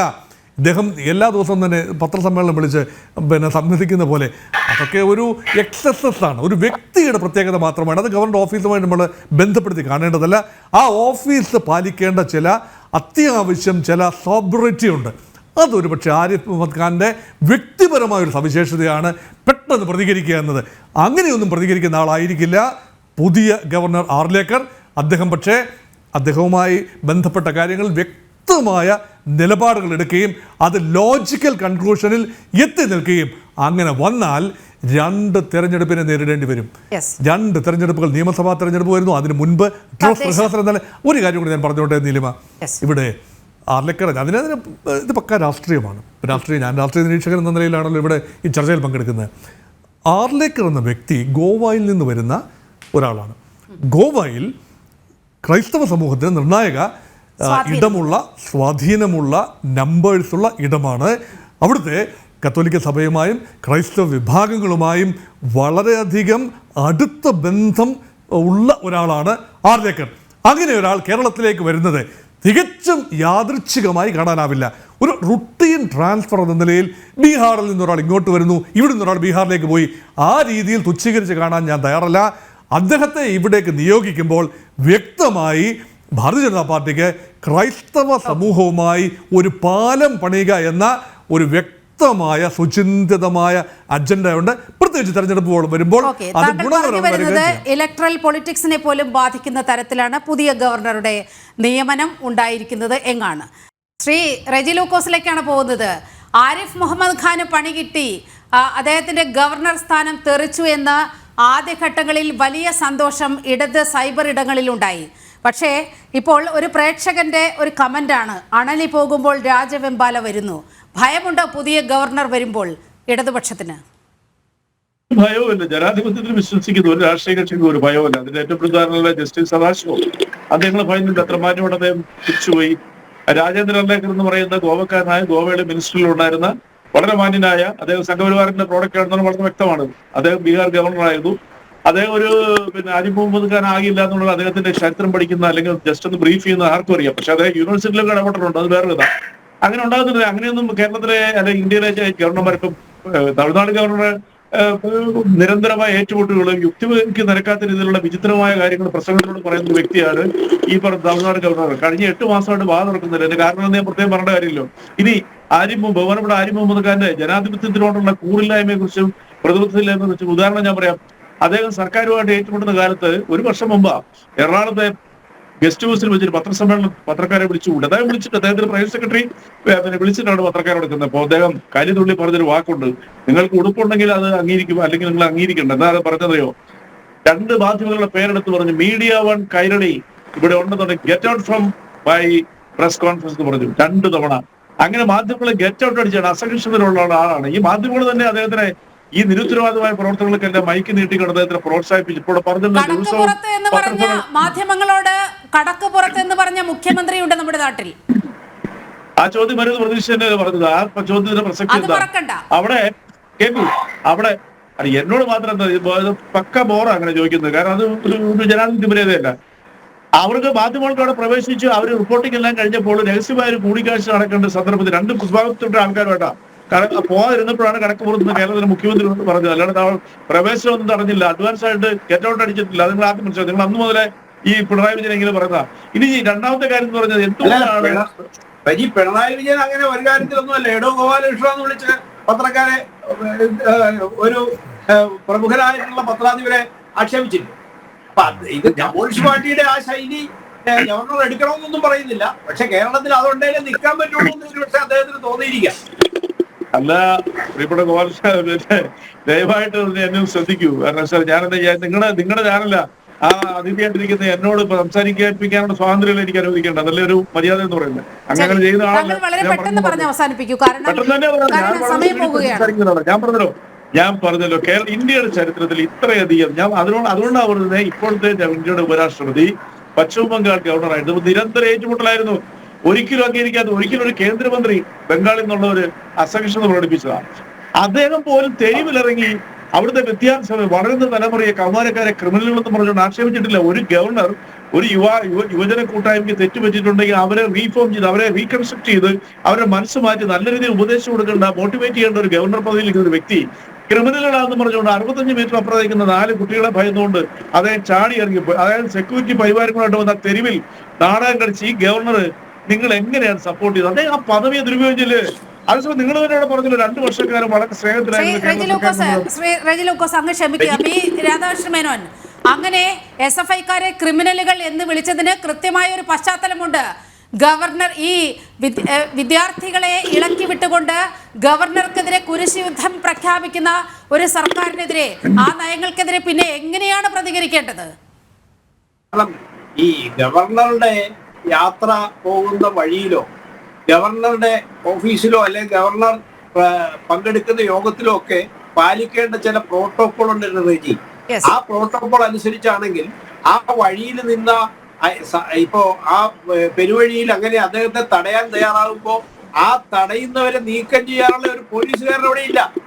പോലീസ് ഇടപെടൽ ഉണ്ടായിട്ടില്ല. ഈ കഴിഞ്ഞ ദിവസം കേരള യൂണിവേഴ്സിറ്റി ക്യാമ്പസിൽ നടന്നത് എന്താണ്? പക്ഷേ ഡോക്ടർ മോഹൻ വർഗീസിന് എല്ലാം അത് അറിയാമായിരിക്കും. ഈ ക്യാമ്പസിൽ നടന്നത് എന്താണ്? ഗവർണർ പങ്കെടുക്കുന്ന ഔദ്യോഗിക പരിപാടിയിലേക്ക് മതിൽ ചാടിക്കടന്ന് അവിടെ വിദ്യാർത്ഥികൾ പ്രശ്നമുണ്ടാക്കുകയാണ്. പോലീസ് കാഴ്ചക്കാരായി നിൽക്കുകയാണ്. കടുത്ത സമ്മർദ്ദം. ഗവർണർ വലിയ പ്രതിഷേധം ഉയർത്തിയതിനെ തുടർന്ന് മാത്രമാണ് അത്തരത്തിൽ വിദ്യാർത്ഥികൾക്കെതിരെ കേസെടുക്കാൻ, SFIക്കാർക്കെതിരെ കേസെടുക്കാൻ പോലീസ് നിർബന്ധിതമായത്. അല്ലേ ശ്രീ ബി രാധാകൃഷ്ണ മേനോൻ? കേരളത്തിന്റെ പോലീസിനെ കൈകെട്ടി നിർത്തിക്കൊണ്ട് പോലീസിന്റെ ഒത്താശയോടുകൂടി വിദ്യാർത്ഥികളെ കൊണ്ട് ഗവർണറെ ആക്രമിക്കാനുള്ള ഒത്താശ ചെയ്യുന്ന, ആക്രമിക്കാൻ പ്രേരിപ്പിക്കുന്ന സമീപനമാണ് ഇവിടുത്തെ സർക്കാർ സ്വീകരിച്ചത്, CPM സ്വീകരിച്ചത്. അതിനെതിരെയാണ് അദ്ദേഹം പ്രതികരിച്ചത്. സർവകലാശാലയിലെ പെൺകുട്ടികളെ പരസ്യമായിട്ട് അധിക്ഷേപിക്കുകയും മർദ്ദിക്കുകയും കുട്ടികളോട് അദ്ദേഹത്തെ തടയാൻ ജനാധിപത്യ മര്യാദയാണോ? നിങ്ങളെല്ലാം സെലക്റ്റീവ് ആയിട്ടാണ് കാര്യങ്ങളെ കാണുന്നത്. ജയിലിൽ അത് ലോകപ്രശസ്തമായിട്ടുള്ള അട്രോസിറ്റി ഇല്ലേ ഡൽഹി ഇറങ്ങിയത്? അതിനൊരു മലയാളി പെൺകുട്ടി ഇല്ലായിരുന്നു മർദ്ദനേറ്റത്. മാധ്യമങ്ങളുടെ ലൈവായിട്ട് ആ കുട്ടി പറഞ്ഞു കേട്ടില്ലായിരുന്നു. നിങ്ങൾക്ക് അതിനെ എങ്ങനെ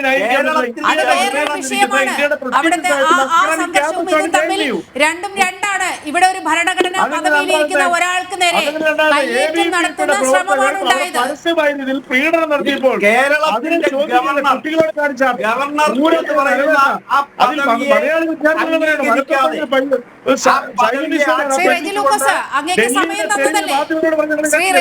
അങ്ങേക്ക് പറയാൻ സമയം തന്നതാണ്. ബി രാധാകൃഷ്ണ മേനോൻ മറുപടി പറയട്ടെ അക്കാര്യത്തിൽ. അല്ല, ഗവർണറുടെ പദവിയെ ആക്ഷേപിച്ചുകൊണ്ട് ഗവർണറെ ആക്രമിക്കുവാൻ പോലീസിനെ മാറ്റി നിർത്തിക്കൊണ്ട് പോലീസിനെ കൈകെട്ടി ഗുണ്ടായിസത്തിന് അനുവാദം കൊടുക്കുന്ന കേരള സർക്കാരിന്റെ സമീപനത്തിനെതിരെയാണ് സധൈര്യം അദ്ദേഹം തെരുവിലിറങ്ങേണ്ടി വന്നത്. അദ്ദേഹം തെരുവിലിറങ്ങി. നമുക്കറിയാം, തെരുവിലൂടെ നെഞ്ചുവിരിച്ച് നടന്നു. അത് വേണ്ടി വന്നത് എന്തുകൊണ്ടാ?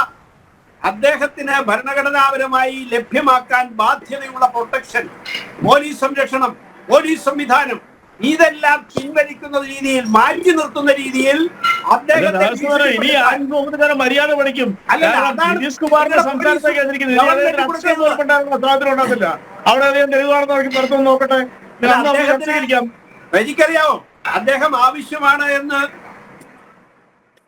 സൂചിപ്പിച്ചാൽ കേന്ദ്രസേന പ്രൊട്ടക്ഷൻ കൊടുക്കും.